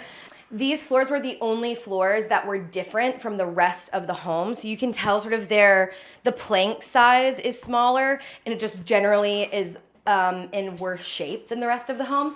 And I didn't love that you could tell the difference. So I figured we'll paint a checkerboard on it and no one will notice. And it's really truly become probably everyone's favorite part of the house. So it was a happy accident. I picked up this butcher block rolling table, which I love because I like that I can, if there's a bunch of people in here, I can roll it one way or the other. Picked it up on Facebook Marketplace. It weighs about 500 pounds. 6 men had to bring it up my stairs. But I love that you can cut directly on it. You can cook, if someone did cook here, directly on it. And then this light is a new addition, and I love her. She is from Pookie Lighting in the UK, actually. And it's a verdigris, which is my favorite finish I think that's ever existed. And I thought it worked really beautifully with the dark green in the rest of the space. Just like my bathroom, I did Carrera countertops mainly for budget, but also because I liked the brightness that it brought to these dark green cabinets. And then I did a beadboard backsplash because I just felt like tile might feel like a little bit too much, and I wanted this to feel, again, fairly historically accurate. So I went with beadboard. And then the faucet is actually from a company in Morocco, and it is unlacquered brass. And I did unlacquered brass knobs to sort of bring all of that together. And then I love doing something sort of different and interesting in a kitchen. So I hung this very ornate mirror, and I think it really completes the space. So when I originally purchased the home, behind here is a closet in my closet, and it's double depth. So I was going to break out this wall and create a pantry. That went out the window for a couple of reasons. And so I just put up some shelves from CB2, which really do function completely fine, and have styled them out to be sort of livable, but also pretty to look at. And then also this is my trash. And everyone's always like, where's your trash? Well, it's in the laundry hamper. Now on to outside. This is a space that I really spend a lot of time in. When I purchased, we were in COVID, and so that was one of my biggest requirements was a larger outdoor space. I styled the space out with pillows that I picked up from Morocco. And while I never recommend a matching set of furniture ever, outdoor is where I tend to bend that rule, especially in a smaller space. I find that the same pieces of furniture really bring a level of cohesion, but it's not sort of overwhelming to the eye. This coffee table, say it with me, Facebook find. I love it because it sort of mimics a verdigris, just like the light in the kitchen. And I love a lemon, if you can't tell. And this piece was newly acquired. I love it because it can be a potting stand. Also, when I do fresh flowers, this is where I cut them. And it can serve as a bar when my friends come over. I love to read. I've actually read almost 60 books this year, so I read a lot out here. This is also Piper's favorite place to be, so we really just spend a lot of time hanging out in the sun. I also, whenever we have a dinner party, we inevitably end up out here. It just happens that way, especially because in Chicago, there's only so many months you can take advantage of, and we really try to. The lantern was really the first thing I picked in the space, and it was to create a vignette. I almost wanted it to feel like a real living room out here, and I feel like that helps achieve that. It has almost like faceted glass, so it lets off a nice level of light, and it just brings almost like a New Orleans French vibe to the space that I feel like it was missing. My closet. I think this is really every woman's dream, to have a whole room that is your closet, and I'm living it.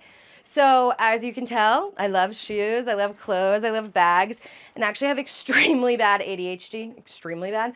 So my object permanence, which means like you don't remember that you have things if you can't see them, hence everything is out in this space. And while I would love to be one of those girlies that's everything's closed and perfect, I would forget everything I own. So I also did this sort of hanging rack because I'm a bit of a psychopath and like to plan my outfits for the week. So this is where they all get lined up to make sure I'm making the best use of my time. And then one of the most recent additions to this space is the wallpaper. And it is Pierre Frey. It looks like it's sort of embroidered almost. And I stretch in here every morning. And so I lay and look up at the wallpaper. It just makes me really happy. And then the lantern was acquired, I believe, in France from one of my antique dealer friends. And I love this sort of sweet little loop. Ugh, you just don't get that anymore. And then the little balls on the bottom. I always love that in any sort of light. And then the rest of the space was really just clothes and then my bag wall. This bag I love. It's originally from the 1960s. And it has even like a little tag that says that it's from Miami in here. Old women always stop me like, where'd you get that bag? But I just love it. I think it adds, just like there's wicker all over my house, it adds a really beautiful level to every outfit. And then this bag I actually got when I was traveling in Italy recently. One of my friends said it looked like a trash can, but I love it. And it's suede and leather, and God, they just make goods over there so much better than we make them here. Also, one of the pieces that everyone always pulls for is this Mongolian bag. I kind of look like I'm carrying Piper around when I go out with it. But again, I mean, how can an outfit be bad with that bag? So the shelves were a remnant from my old apartment, and I just didn't have the heart to get rid of them. So I did these little containers from the Container Store. They really need to have labels, but this is where I keep all of my like daily things, pajamas, all of that. And then in here is socks, bathing suits, that kind of stuff.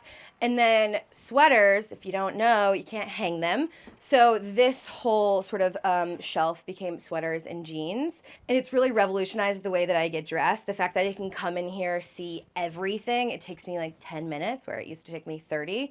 So I really think it was probably the best thing I could have done. Everything needs to be out. So my little sunglasses collection and blue light glasses. And then I've recently become really into perfume. So this is one of my favorite right now. It's from Fern. They only make a certain amount of bottles and they sell out, and I'm just kind of love that kind of stuff. And I cannot explain it, but it's literally the best scent that I have ever smelled. I'm wearing it right now.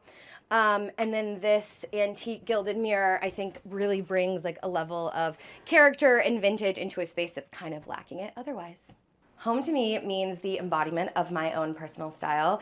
The inside of this home is like the inside of my brain. It's a place where myself and my family can feel relaxed and comfortable and retreat after a long day. Well, Homeworthy, that's my tour. Thanks so much for coming, and I'll see you guys next time. Today on Homeworthy, we're visiting the modern and airy Chicago apartment of interior designer and art enthusiast Alyssa Johnson. Housed in a former church, she aimed to create a juxtaposition between the Gothic and historic exterior of her building and the sleek and contemporary interiors. Enjoy!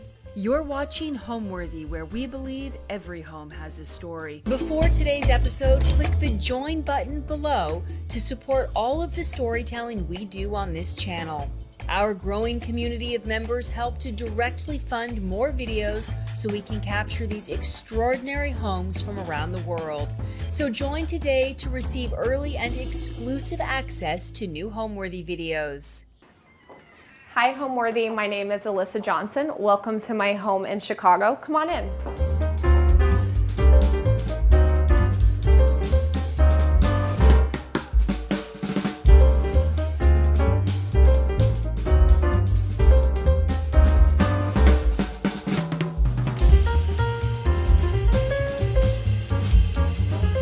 Welcome to my entryway.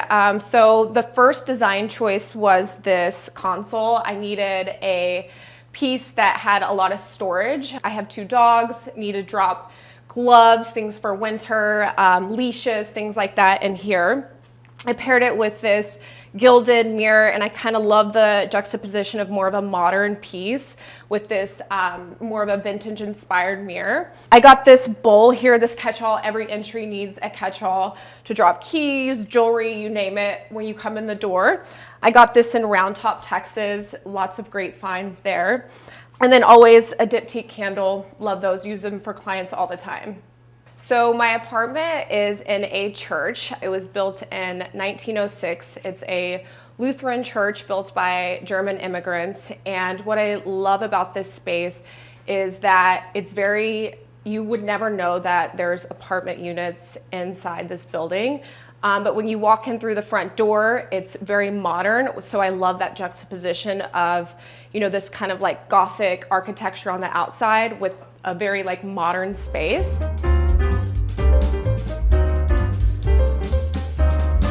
Now we're going into the living room. As you can see, it's an open floor plan. I love green. I think it's very calming with the overall color palette. As an interior designer, I see colors and patterns all day. So I really wanted to do something that's very like neutral and calming. I consider green as a neutral. I have this white couch. I do, as I mentioned, have 2 dogs. This is one of the most durable couches ever. So do not be afraid to go with white, as long as you have a very good performance grade fabric. This coffee table was a find on Facebook Marketplace. I don't always have the best of luck there, but this was such a steal. I had to take it. Love marble. It adds a lot of like natural elements to the space. Love a good shag rug. It's all wool, so again, super durable. You'll hear me talk about that a lot. So the pop of color in this room was the green Mario Bellini velvet chairs. People say these aren't super comfortable, or they don't look comfortable, but they actually are. And that's the way I kind of just tied in that color. And then it also ties in with a lot of greenery throughout the space as well. So a lot of my art is very textural. I definitely have this organic look and feel. So the way to bring interest was through textures and a lot of abstract. So this ties in, it's like a nice contrast with the couch, but it's not too much of a pop. I love the brown border around here, and it kind of ties in a lot of the browns in the pillows, the wood floors. And again, it's just kind of like that serene, it gives you that serene look and feel. I'm a huge sucker for coffee table books. So of course I have tons of coffee table books, obviously all interior design related. Yes, I actually do read them. A lot of people think that I don't, but I do. It's not just for show, but it is nice to have for show as well. I have this really pretty handmade vase here. It's got some speckles on it, which again, adding in a little bit of texture, very sculptural, which I love. And then some nickel candlesticks, and yeah, just kind of add some balance and like reflectiveness to the space. So I'm an interior designer. So my palette right now is very clean, modern, organic. I'll say that does kind of tend to be my go-to, but I also love doing fun patterns, vibrant, traditional, you name it, contemporary, all of the above. But this kind of felt like it already had the bones of like these wood floors, and I kind of just used this modern sleek and built on top of that, and then paired all of these pieces to match that vibe. Another way to add texture, again, because I don't have a lot of color, it's very neutral, modern and sleek. So another way to add some texture in was through this fluted side table and then this alabaster lamp with some brass. The brass adds some warmth. There's a lot of blacks and greens and a little bit of natural material. So I love adding like a little bit of brass actually to a lot of my clients. I always have a touch of brass in places because I feel like it brings in some warmth. And then, yeah, with all of the pillows, again, adding on some textures, some of this like shearling and fur, some velvets, and it all just ties in really nicely with all of the different textures in the space. My favorite thing is, and I recommend this to all of my clients, is the Samsung Frame TV. I went with the black frame. You can do white oak. That makes it actually look a little bit different than a regular TV. But I love this. It's very flush. You can put up any piece of art that you want. But I decided for this one now, but I do change it often. It's definitely my go-to for all clients. I always recommend the Samsung Frame. This is my main living space. I try not to watch a ton of TV, but yes, I play music up here. This is like the main point. So if I'm cooking, people over here, this is just like the hangout area for everyone.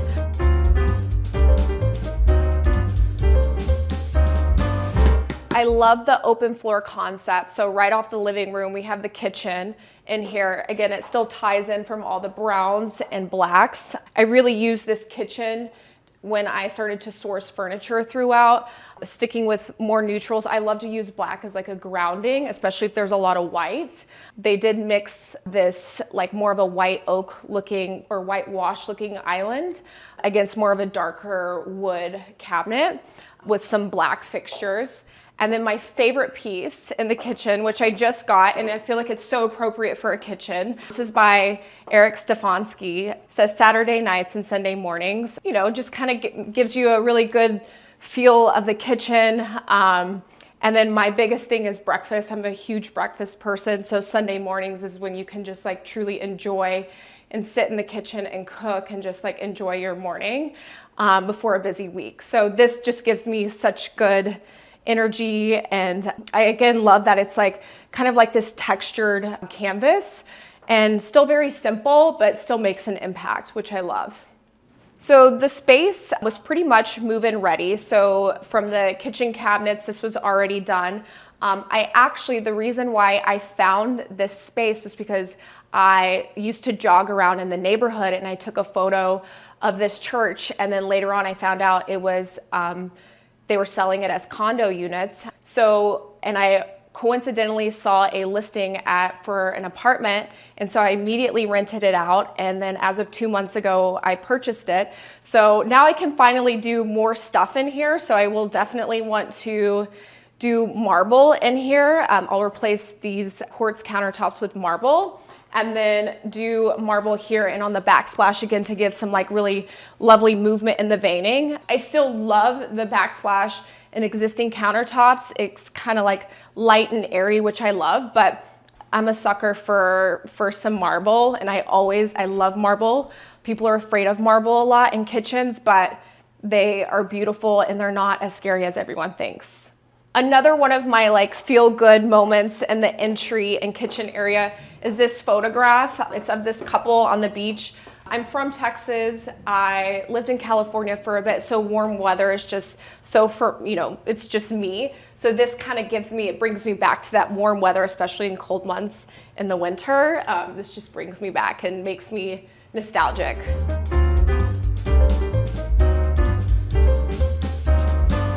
There was quite a bit of empty space over here in this area off of the dining room and living room. So I created this cute little sitting area, a chair with an ottoman. I love oversized pieces of art. This is one of my favorite colors right now, this kind of plum color palette, and I feel like it works really well with green. Of course, you need a floor lamp and a little side table and vases next to your little reading area. And yes, I do use this as well. Some people ask, do you even sit here? I do, and it's also very comfortable. So nice to like look outside. You'll also notice that there is a railing here because the building is a historical building. We could not change any of the floors or windows on the exterior. They built this rail, which seems kind of silly, but it's because of the historical landmark that they have on this building. So because it's such a neutral color palette throughout the space, I love adding in sculptural pieces as well. And that's something that I do for all of my clients. Everything needs to be interesting. So from the legs and the fur and the leather on this chair with the rope to the legs on this floor lamp, I love just like bringing in some more funky pieces. Also because sometimes clients don't allow me to do such funky stuff, so I can do that in my own home. So next up is the dining room. I love this oversized piece of art. Right now it really does tie in with the light blue backsplash in the kitchen. The reason why I really wanted to live in this space, it just kind of gave me very calm vibes. And so this kind of feels like the sky, the ocean. It fits perfectly on this space right here. So this was a moment that I had to do here. And then I tied in some people are scared to mix wood tones. Don't ever be afraid of that. So we have this darker wood dining table. Again, I have darker wood floors, and then paired with these cane chairs with some black on it. I love this like sculptural vase here. It kind of has this like indentation right there and adds some sculpture there. And then in this area, I have all of my personal photos, because what's a better way to put these photos in than a dining and a gathering area. So anything from my dogs, parents, places I've visited, people I love. So I love this little montage, and I can always swap things out if I want, but the black and white kind of gives it this like almost like neutral and color palette. So this light fixture I had in my other apartment, and this is something that I had added even before I even owned the space. I really encourage people, even if you're renting, to swap light fixtures, do some painting, because you can always, that's an easy thing to do in an apartment. Luckily, I purchased this place, so it's all staying for me, but this was one of the first things, and I've had this for a really long time. And this is one of the first things that I added to the apartment. I love the scale of it. Scale is huge, and I always love doing something linear above a dining table. And this, again, is just adding a lot of that sculpture to the space. So being in Chicago, sometimes it is harder to get spaces with a full dining area. So I was super excited to have this perfect space for a dining area. When I do host, I love to add linen napkins, some brass silverware, kind of ties in with the rest of the apartment. Now that we're done with the dining, I'll show you into the primary bedroom.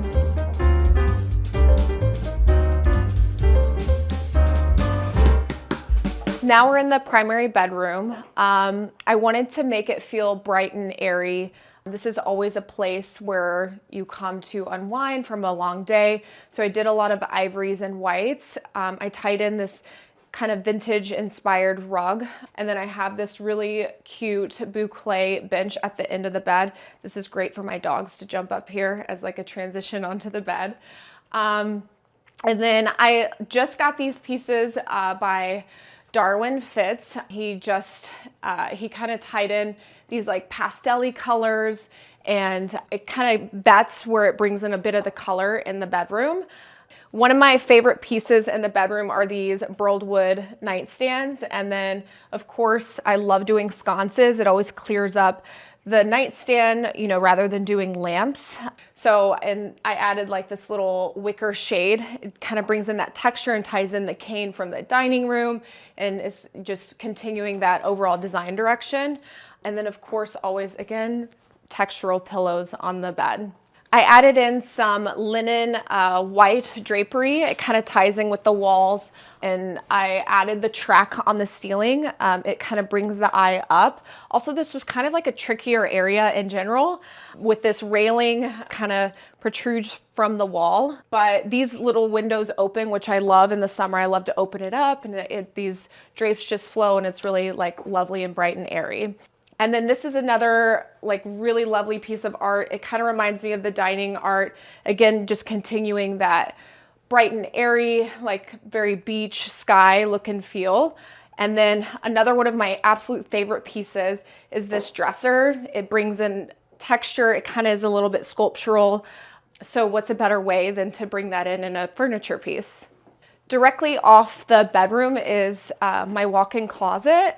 So I still need to transition out to summer, but I have this jeans section. I am obsessed with jeans. So all of my jeans are here. And then over here, I have all of my blazers for work, and then more dress pants here. And then of course, purses, accessories, things like that. Having such a big closet, and I was very lucky that this space allowed for lots of good walk-in closets. Again, you don't get that in Chicago. So this was just like the best ever to have spaces for all my shoes, for all of my sweaters, and there's a spot for everything, which that brings me so much joy. Now that we saw my primary bedroom, we'll move on to the office.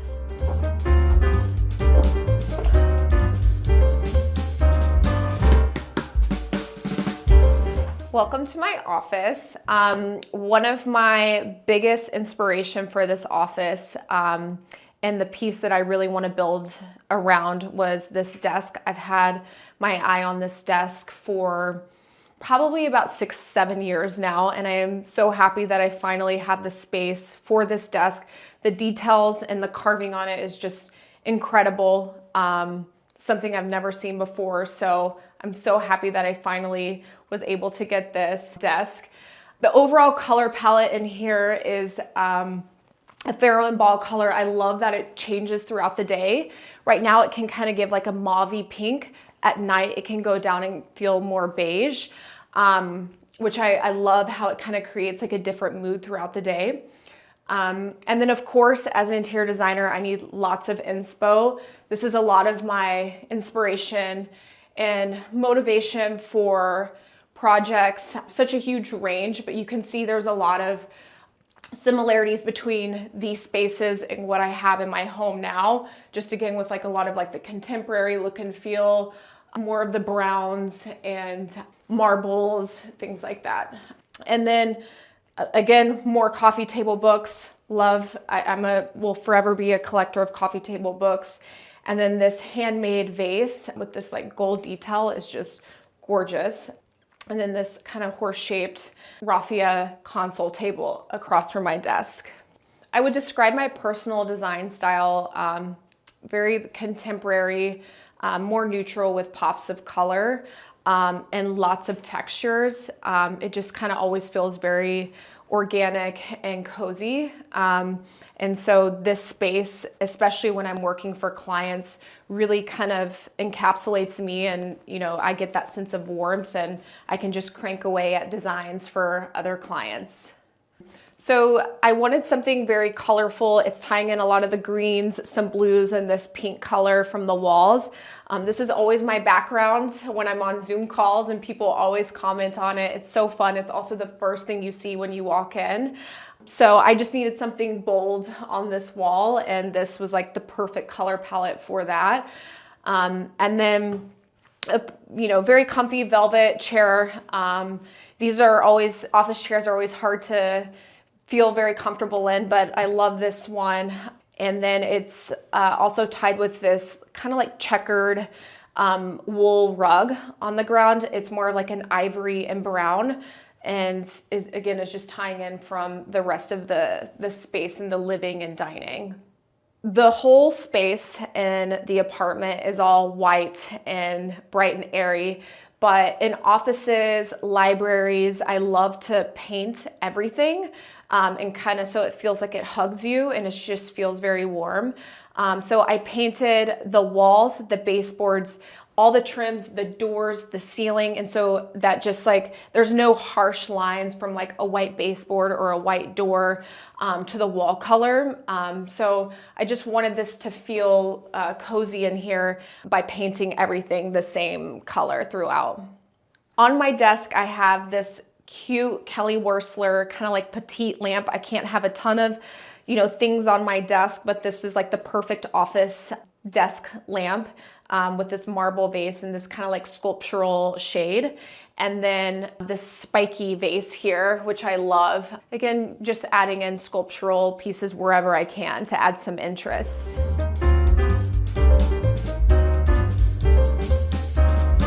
Now I'll take you into the guest room.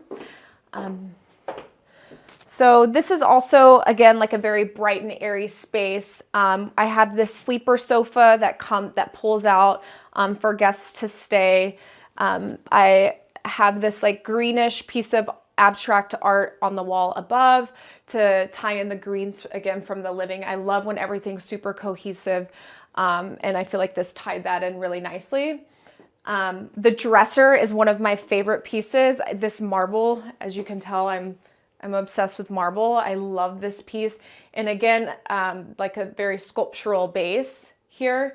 And then this is a hand-painted piece of art that I got in the North Shore area with this really lovely like wood frame here One of my biggest pieces of advice when purchasing art is that you want a combo of scale. I obviously love large pieces, especially because I have such white, light and airy walls, and this brings your eye. So I would say having oversized pieces and pieces that fit whatever it's grounding. Like I always think of something as like it's a vignette. So I see this, you know, the dresser, and then the piece of art isn't too big, it's not too small, it doesn't feel too cluttery. And then maybe in another room you could do like a montage of smaller pieces, so it feels like you're not doing the same thing over and over, or it doesn't feel too repetitive. I got this adorable lamp from Anthropology. I love the paper shade, and it kind of brings in like a little bit of curve in here. And then I have this more of like a stone cement side table here. I love the shapes, the different shapes that I have going on in here. I wanted to keep it welcoming for guests, but also still keep it fun. What makes a house a home is how you feel when you come into the space. I could be biased, but I feel like your environment truly does affect how you feel and interact in a space, and it can bring emotion. So I feel like having something that you love and you're surrounded by things that you love and feel comfortable in, that's what makes a home. Today on Homeworthy, we're bringing you to Chicago for a look inside interior designer Mark Schubert's beautifully renovated 1920s pre-war home. When Mark first laid eyes on this space, it was a shadow of its former Art Deco glory. Previous renovations had stripped away much of its character, leaving it neglected and dated, but Mark saw the potential to breathe new life into it. With his expert eye for design, he revitalized the space and seamlessly blended the traditional architecture with his personal contemporary style. Enjoy! You're watching Homeworthy, where we believe every home has a story. Before today's episode, click the join button below to support all of the storytelling we do on this channel. Our growing community of members help to directly fund more videos so we can capture these extraordinary homes from around the world. So join today to receive early and exclusive access to new Homeworthy videos. Hi Homeworthy, my name is Mark Schubert. Welcome to my home.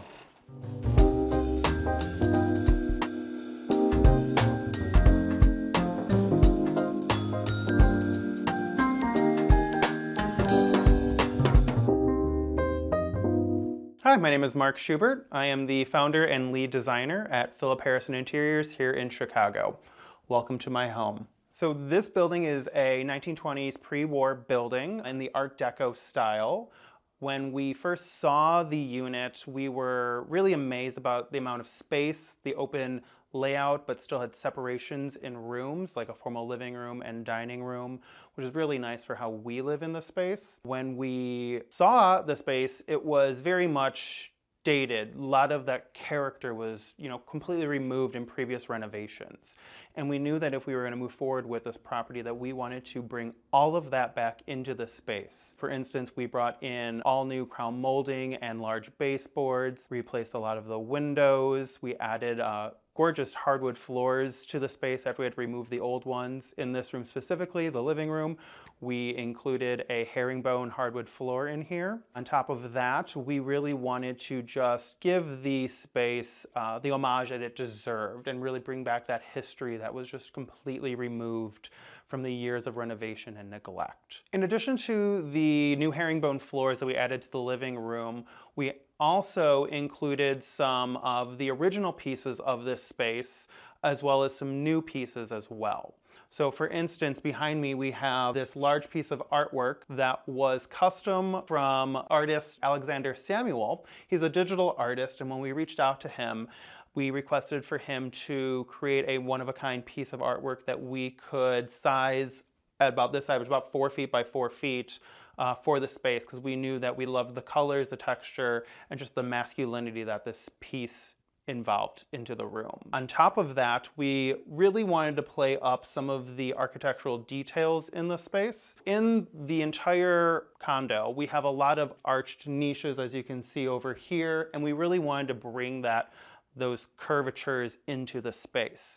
So what we ended up adding to most of the rooms, but specifically into the living room, was a lot of custom furniture to really reinforce that movement and that curvature that we wanted. For instance, we have this gorgeous coffee table here that I designed, as I couldn't find a piece that was large enough for our space, but also something that was light and airy. So I worked on some designs, sketched a couple ideas up, and sent this to a couple of our fabricators here around Chicago and abroad, and we ended up deciding on this gorgeous stone top with a white oak base, which is curved but really open as we bisected it so that it stayed open and that you can actually see through it.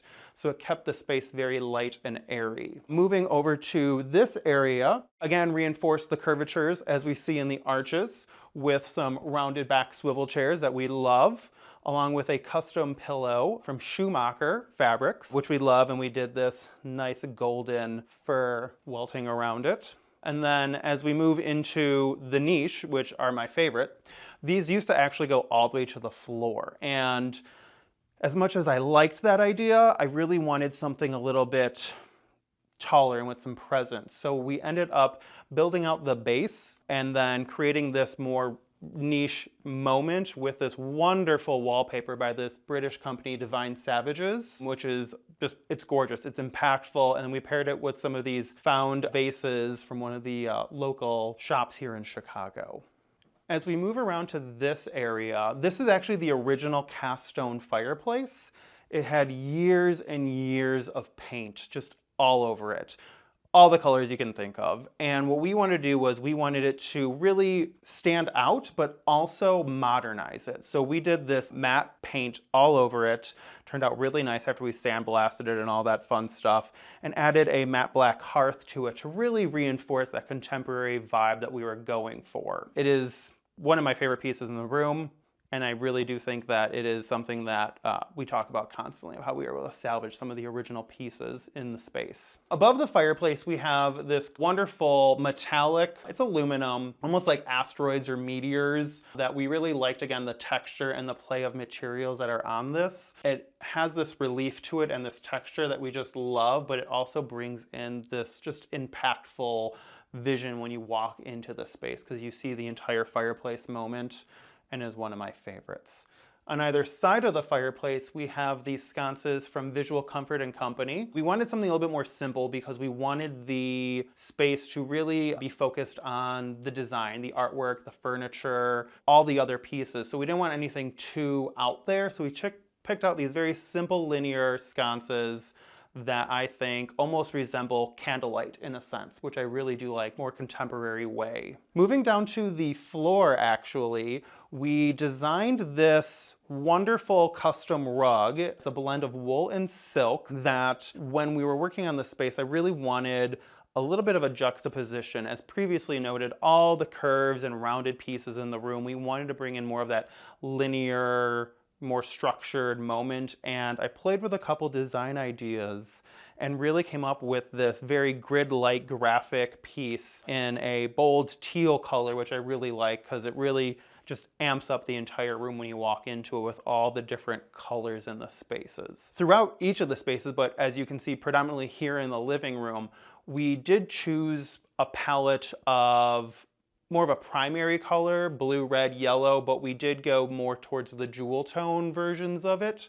I wanted to be more impactful, more playful, and I think that really helps soften the space a lot. Whenever we work on any type of project, but as you can see here in my own home, it's a very traditional home. It's a 1920s condo, very much Art Deco, but my design style leans way more contemporary. So I do like to bridge that gap between a traditional and a contemporary space. I really love the idea of taking traditional details, big moldings, millwork, wainscoting, all of those elements, but then just interjecting into the space more contemporary or current colors, materials, even just sculptural pieces. As you can see from this table lamp here, we chose these table lamps, and we chose 4 of them for this setup because they are more sculptural in nature. They actually give a very much like 80s Art Deco vibe, which is very much back in these days, but just contemporized a little bit with it, with the shade and the base. We also do not have any ceiling lights in this room because when we were doing our renovation, we went back and forth on, do we add recessed can lights? Do we do a chandelier in the middle of the room? And the one thing that I kept thinking of is when you're lounging, you don't want light shining down on you. So we already had all of these sconces here. They were original to the room. We just changed them to new sconces, but we added the 4 table lamps to really create more of this ambient atmosphere and this very comfortable setting to create just a nice livable contemporary space. So on our coffee table, I really do enjoy a layered coffee table. It just creates that environment of warmth and comfort, specifically when you have company over. So in terms of this, I love coffee table books. I love books in general. I read constantly. And with this, all of these books were specifically selected, just like I do for any project, but for us, because they appeal to us. So for instance, here we have this book, Icons, and it's a lot of celebrity icons, and it's just one of my favorite to thumb through and just see all the different types of celebrities and these candid photographs. It's really nice. I actually will sit here sometimes, grab a book, have a coffee, maybe a glass of wine, and just thumb through them all and, you know, really just relax in this space. With the coffee table, I do like to play up materiality on what we're putting on the coffee table. You will see a lot of bowls and things like that, but each one is completely different. We have the marble, we have the hand-blown glass, and then actually over on this side, I was at a little store here in Wicker Park and I found this vintage ashtray. I don't smoke, but I have a fondness growing up of all the vintage ashtrays. So I started collecting them, and this is actually one of my favorites. I actually just put candy in here these days, but that's a whole nother story. But moving on, you know, we do really enjoy the color and the vibrancy that books bring to a space. So when I do design anybody's home, I really do like to interject books into the space. It's just a really nice touch. So behind me we have our entertainment center, and we selected this entertainment center just because it does have the hidden feature to hide the TV. So when we do host parties or have some friends over for a dinner, we typically aren't watching TV. We really will be maybe having a card game, talking, you know, socializing like that. So we do like that we can shut this and it hides the television, which is usually the stickler in the room these days. On each side, we have these nice bookshelves that we styled very nicely, again, with, you know, numerous different books that we like to read, along with some sculptural objects. Again, we do love a sculpture. And then again, just mixing up different materials like the black marble, the onyx tray, some brass clocks, super whimsical, this rhinoceros, that's brass, I don't know, but I love it. Just things that when I'm out searching for clients, a lot of times you do come back with a lot of stuff for yourself. And so I try to, you know, bring that into the space. On this side, again, more books, more things like that, but I do love these like ribbed or fluted cones with this texture on it.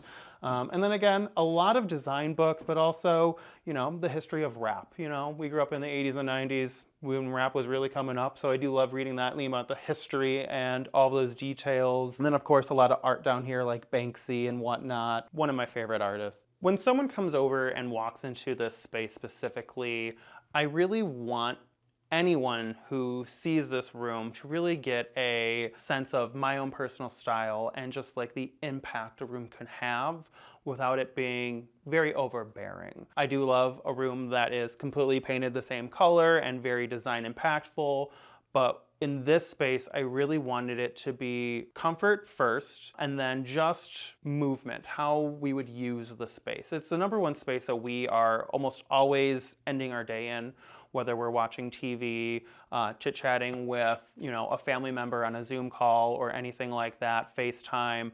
But when someone walks into this space, I really want that impactful, clean comfortable environment for them, where they don't feel like they can't step on the rug or can't step on or sit on the sofa. We all grew up with the grandparents. You had to have the vacuum lines and the carpet in the living room. You couldn't step on it. We don't live like that anymore, and I don't want that for anyone who walks into our room. I want this to be a space of casual comfort. The living room is my favorite space in our home because it is, again, that comfortable space. It's where we can start or end our day without any worries, and it really just creates that sense of serenity, which I think your home should be. This is my favorite space because it is one of our most layered spaces in the room. Whenever we talk about design, fashion, anything, it's all about the layering and how that all works in conjunction with each other to create an atmosphere or the essence. And in this room, how we've layered all of the elements together just really creates this comfortable sensation where you really don't want to leave this space ever. Well, now I want to take you through to our dining room and our kitchen, but first I want to walk you through our gallery hallway. Follow me this way.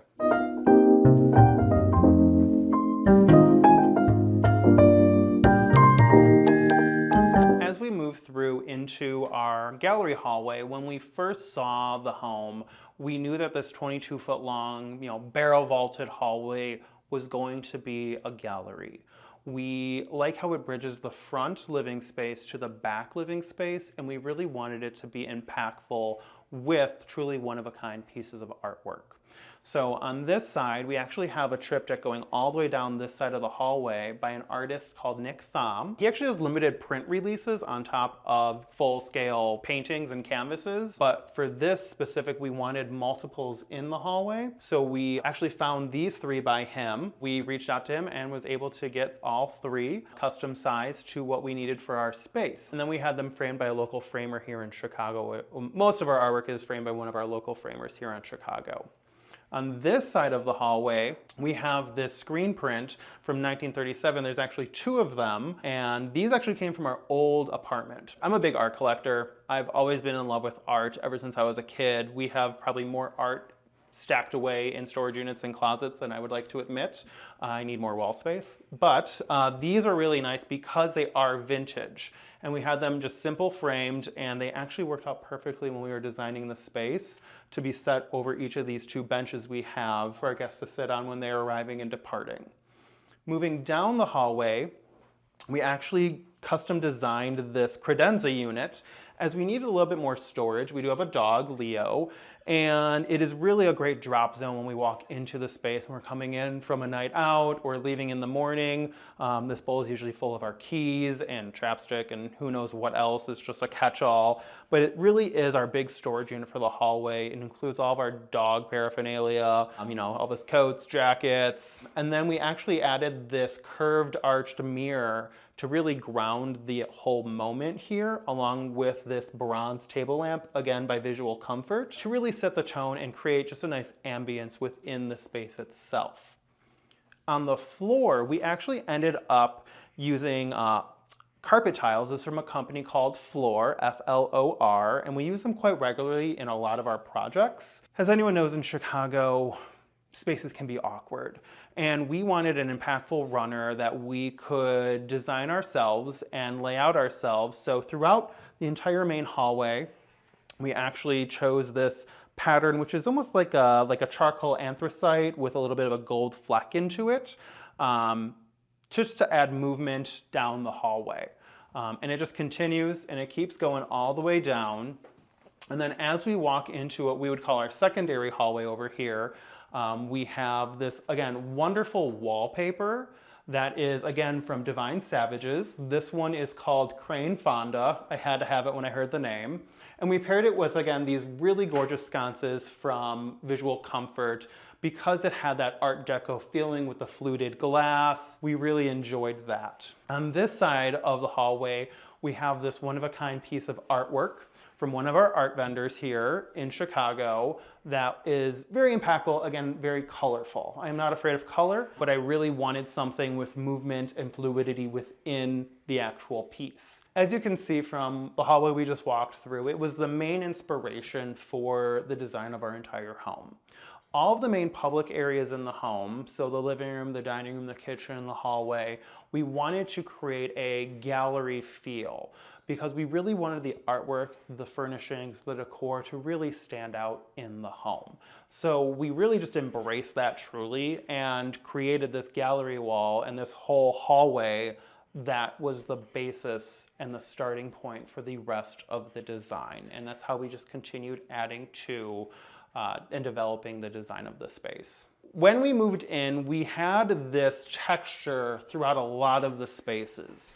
And we ended up having it either skim coated or removed during the renovation process. But in the hallway, we left it mainly because we liked that it was a texture. Otherwise, the whole hallway would be very, very clean and just smooth. And in that regard, we didn't really care for that.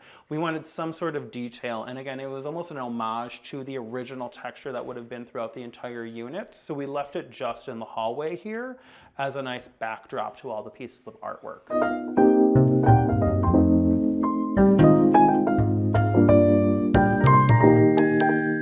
So in our kitchen, it was completely different when we moved in. There was actually no island. Everything was still on this wall, and the opposite wall was just a blank wall. There was actually a little like breakfast bar here that we ended up removing. So when we saw the condo, we knew that we had to gut the kitchen. It was 25 years old, falling apart, and so we knew that we were gonna have to put some time and money into making the kitchen that we wanted.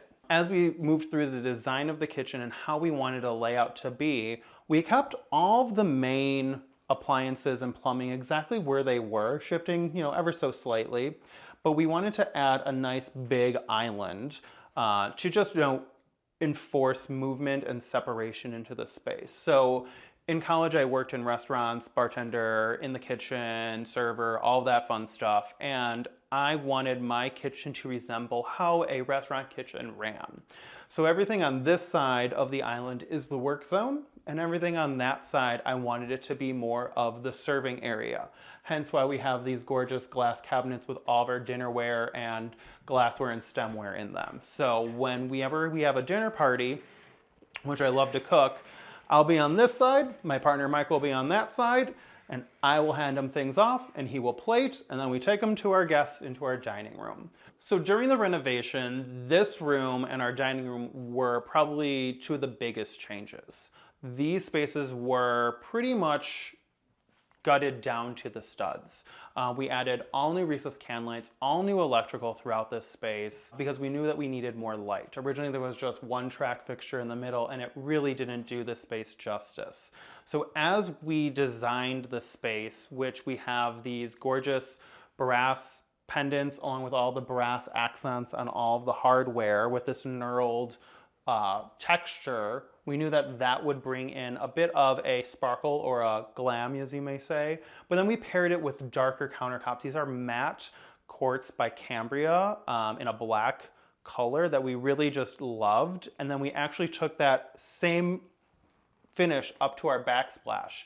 Very simple elongated subway tile, but we did it again in a matte black finish because we didn't want the reflections from the lights. We really wanted it to absorb the light in the space. Hence why we chose navy-ish slate blue color for our cabinets along with a dark smoke color is what I think it's called for our island. As we move on to this side, we did add interior cabinet lights to all of these cabinets just because we really wanted this to be impactful when you walked into the space. I would like to say we use all these glasses regularly, but that is not true. Typically when we have parties, we have our annual holiday party, birthday parties, things like that. This will be almost completely empty by the end of the night, but it's really nice to grab and go and make a cocktail for a friend or so. As we move down, we have, various little canisters. We have our cutting board, but again, books. I love my books and I love to find recipes from books. Any of these are great. We used Graze a lot during the pandemic to make bread and charcuterie boards and all that fun stuff. So it was really nice to have that in the space. So during our renovation, as we all know, budget is key. So we really knew that we wanted these gorgeous countertops in our design, but we wanted to save some money in other places. So again, with the backsplash tile, this was a very cost-effective option that had high impact. It is actually a mimic to look like a hand-glazed, hand-formed tile, but it's actually mass-produced. Just little tricks like that help you reduce your overall costs for your project to really try to keep you on budget for the duration of the project. Another tip that we usually like to say is don't think about your lighting last. So always think about what type of lighting you are using, what it's for, and where it's going. So as you can see, we have the under cabinet lights, which will shine directly onto our surfaces. We then have the interior cabinet lights, which are more of an ambiance type feature, just to showcase what is in those cabinets. The pendant lights to help give light to our seating area at the island. But then the biggest thing in a kitchen or workspace is the recessed lights. We again used Visual Comfort's recessed lights for our space, and what we liked about these is that they're completely adjustable, so we can point them in any direction to help bring light into the space where it's not just shining straight down. So most of these lights actually are shining on the walls and the cabinets rather than straight down. So we get a bounce reflection, which really helps create a brighter space, even though our design is very dark in here.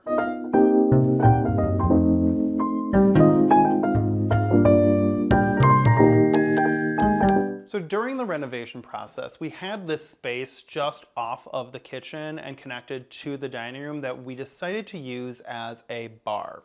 Now, it does have a wine fridge in here, which is wonderful for, the evenings when I want to have a glass of wine, but it also is where we spend most of our time in the morning making an espresso and just prepping for the day. We had these custom shelves made by a furniture manufacturer here in Chicago in the southwest suburbs called Rustic Elements. It is a ash wood with a dark stain on it.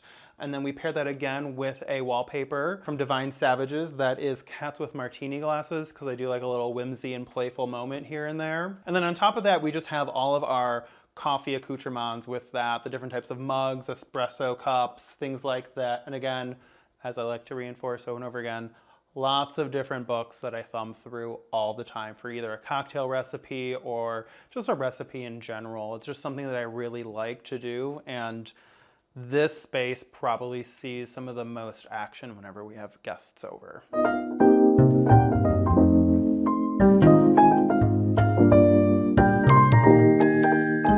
As we move into the dining room, this space was, again, part of the larger renovation of the kitchen. Most of the other units use this as a secondary living room, but we really like the idea of a formal dining room because we do have friends over and like to host dinner parties and family events. So as we designed the space, we actually had to do a custom table because the space is a little bit more narrow than we would have liked. So again, the same company that did our shelves on our bar area, Rustic Elements, did this table for us. Again, ash wood with this, dark charcoal stain with a cerused finish on it. And we paired it with these Italian chairs in this camel orange color, again, to give a little bit more of a, Art Deco mid-century feel to it. They do have this pleated texture, which I really do like. That, texture I'm key with here. Behind me, we have these two pieces of artwork that we were able to customize to bring in some of the colors into the space. So we did add some of the orange and then this pinkish purple tone to the artwork in general, because again, in here we did a custom rug that took some of these colors and bridged the gaps together throughout. This rug is wool and silk, so it does have a little bit of sheen to it, and we do like that it has an abstract pattern in it. Moving your eye up, we have this chandelier, very linear, again from Visual Comfort and Company. This is called the Nira, and it's one of my favorite pieces because, again, it's very sculptural, it's abstract, it's a talking point when people come into our space. It's almost like waves or airflow, as you can see the movement throughout with each of the different blades, but it's so light and airy that it doesn't feel heavy within the space as if it was a solid chandelier. Moving over to the end of the dining room, we actually found this credenza and had a company, it's vintage, had a company come out and they refinished it for us, polished up the hardware, and we picked the color again. As you can see, we have a lot of these colorful moments throughout, starting with the living room with those primary colors, and we kind of tied it all together throughout each of the public spaces of our home. This is a 1956 credenza. It's about 8 feet long, so it does fill up the space. Wonderful storage. Love that we could reuse something vintage. And then we paired it with these 2 lamps from Visual Comfort. They're by the Hable sisters. I love those 2. And again, sculptural. It adds tactility to the space because they are hand formed. So we really do like playing with those types of features in any design that we work on. Color, texture, pattern, it's key for us to have a successful design. When we have friends over for whether it be a dinner party or a small group gathering, we like to have a formality to our dinner parties or our events, but also a very casual feel. So when we host parties, we will do the whole tablescape, really make this look gorgeous. We have, again, these wonderful little lamps from Visual Comfort, these portables, love them. They're my new favorite thing because they're battery powered, rechargeable. They last for like 3 days or something like that. So it really gives that hospitality feel. My background when I first started interior design was in the hospitality sector of architecture and design. So I was working on hotels and restaurants. And from there, I really do like to bring that into any residential project that I work on, is those little bits of elevated feel that you get from staying at a hotel or going to a high-end restaurant. It's just one of those ways to create an elevated or sophisticated experience at home. Design has always been a big part of my life from when I was a child to where I am today. I remember growing up and playing in the kitchen when I was 4 or 5 and stacking, soup cans to make towers and taking cereal boxes and making other, architectural sculptures out of them and pretending that they were, homes or buildings. So it's always been in my background. I didn't realize it until many, many years later that what I did as a child really influenced where I am today. It really makes more sense now that you think back about it. When decorating my own home, it's a love-hate relationship because you're always going to be very nitpicky and fine detailing every single thing that you do and choose. So it does take time, but with any design project, we really want to establish a timeline and then from there really see what we can accomplish. I work on projects that go on for years where we're trying to find that specific piece of artwork or sculpture or piece of stone, and it can take time to find that. And I think with anybody working on their own home, it's going to be a fluid, open conversation constantly. You're always tweaking something, you're always going to change something, but the key is to be happy with what you are selecting. Don't just go out and buy something because you need to fill a space. Make sure there's a point to every single thing that you purchase and select. Now that you've seen my kitchen and my dining room, I'd love to show you my primary bedroom, so follow me this way.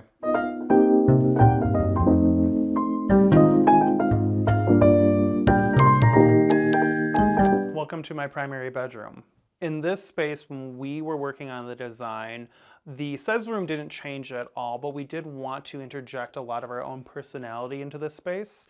And from the beginning, we knew that we wanted a darker room. We really enjoy blackout window coverings, dark colors. We really want to embrace that sleep. So we really dove headfirst into dark colors. So in the space, we painted every single ceiling wall trim, everything the same green color in a couple different sheens. So like the walls are all matte, the ceiling's flat, of course, but then all the trim is a satin. So it has a little bit of a reflective, a little personality as you move through the space, but it's all the same color. We paired that with this black and white wallpaper by Emma Hayes because it has movement to it, but it didn't interject with the color of the space. We wanted to complement and add some brightness a little bit to the space. So we had this abstract black and white moment that we really, really enjoyed, and then actually paired that with these custom sliding closet doors that again are black with this frosted matte glass to help bring in some of this lightness in a dark space. With that, we also selected this leather, very low bed. It's like a charcoal leather, really liked it. We again wanted something masculine, something warm, something that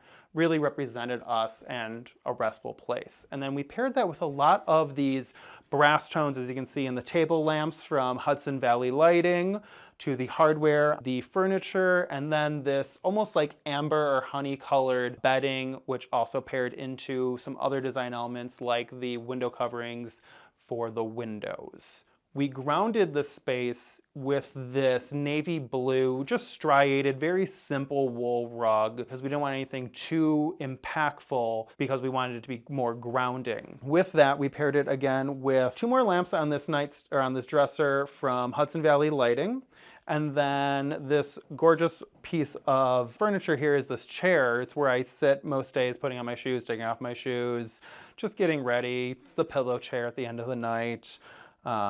It's just nice because it ties back to the wallpaper, so it has a very similar pattern to it where we kind of bring one element from one side of the room to the other side of the room. We added this full-length mirror behind the chair to not only reflect to make the room bigger, but also it is the main dressing mirror in the space. So it does have this height to it that really adds depth when you're looking this way from the bed. Behind me again, we have the drapery, and it very much is the same material or same color as our bedding because again, we wanted to tie those elements together. So the color transfers from high to low, the wallpaper high to the chair low, the blue from the bed to the floor and the carpet, really just pairing all that together in a very subtle way, created this harmonious and uniform space that we really enjoy sleeping in at night. So my company, Philip Harrison Interiors, we started back in 2017, 2018, and it really was the opportunity for myself to go out on my own, to really create my own spaces for my clients. Previously, I was working for a hospitality firm doing hotels, restaurants, which I loved, but I missed the opportunity with residential clients. There's this piece of working with residential clients that you don't really ever get with hospitality clients. Sometimes with restaurants, if it's a smaller restaurant, you're very personable with the owners, the chef, things like that. But when it comes to hotels, it's a little bit different. So I did miss the one-on-one with a residential client. So when I started Philip Harrison, my focus was to bring that hospitality design element to the residential sector and really bridge that gap. I feel like it's always been the opposite. We're trying to bring residential to hospitality, but people really like the idea of hospitality to residential. So from there, this room as an example, it almost reminds me of a very nice high-end hotel room because of all these layered elements and how every single piece works together seamlessly without it being overbearing, but still very impactful. And that's what we like to bring to all of our projects at Philip Harrison. We really want to make sure that we understand what the client wants, and first and foremost, we're always listening to them. In any consultation, initial meetings, we are listening first and foremost, and then repeating it back to them because we want to understand what are their goals, what do they want to accomplish, what is their timeline, their budget, all of that. We want to hear them. So that is how we focus on our clients. When working with our residential clients, sometimes you are acting as the liaison between the couple. One might want to paint the room purple and the other one might want to paint it green. We're there to facilitate a conversation and to really bridge the gap as to why each of them are selecting or pushing on these items or opportunities so hard. So we do act like a marriage counselor in that regard. It's honestly one of the best parts of the job is that we're trying to make sure that these two separate individuals are creating a space that is a fully representational environment for each of them. So there's parts of them in each of the space, which is why we do say it is a collaborative experience when you work with us. We again are listening and we want to hear you and then take that information and create that space that is exactly equal parts of each person. The word home to me is a place of comfort. It's a place of relaxation. It's serenity. You want to come home to a space that is a representation of you, to where you can just chill out for the rest of the time you're here. You don't want to worry about anything. You don't want to, think about what you have to do the next day. It's really about you and your life. So to create a space that is just for you, I think is key to being in a home. And that word home is a full representation of that. Well, Homeworthy, it's been a pleasure today, but I gotta kick you out. See you later. Thanks for watching. Go to homeworthy.com for exclusive content and shopping guides.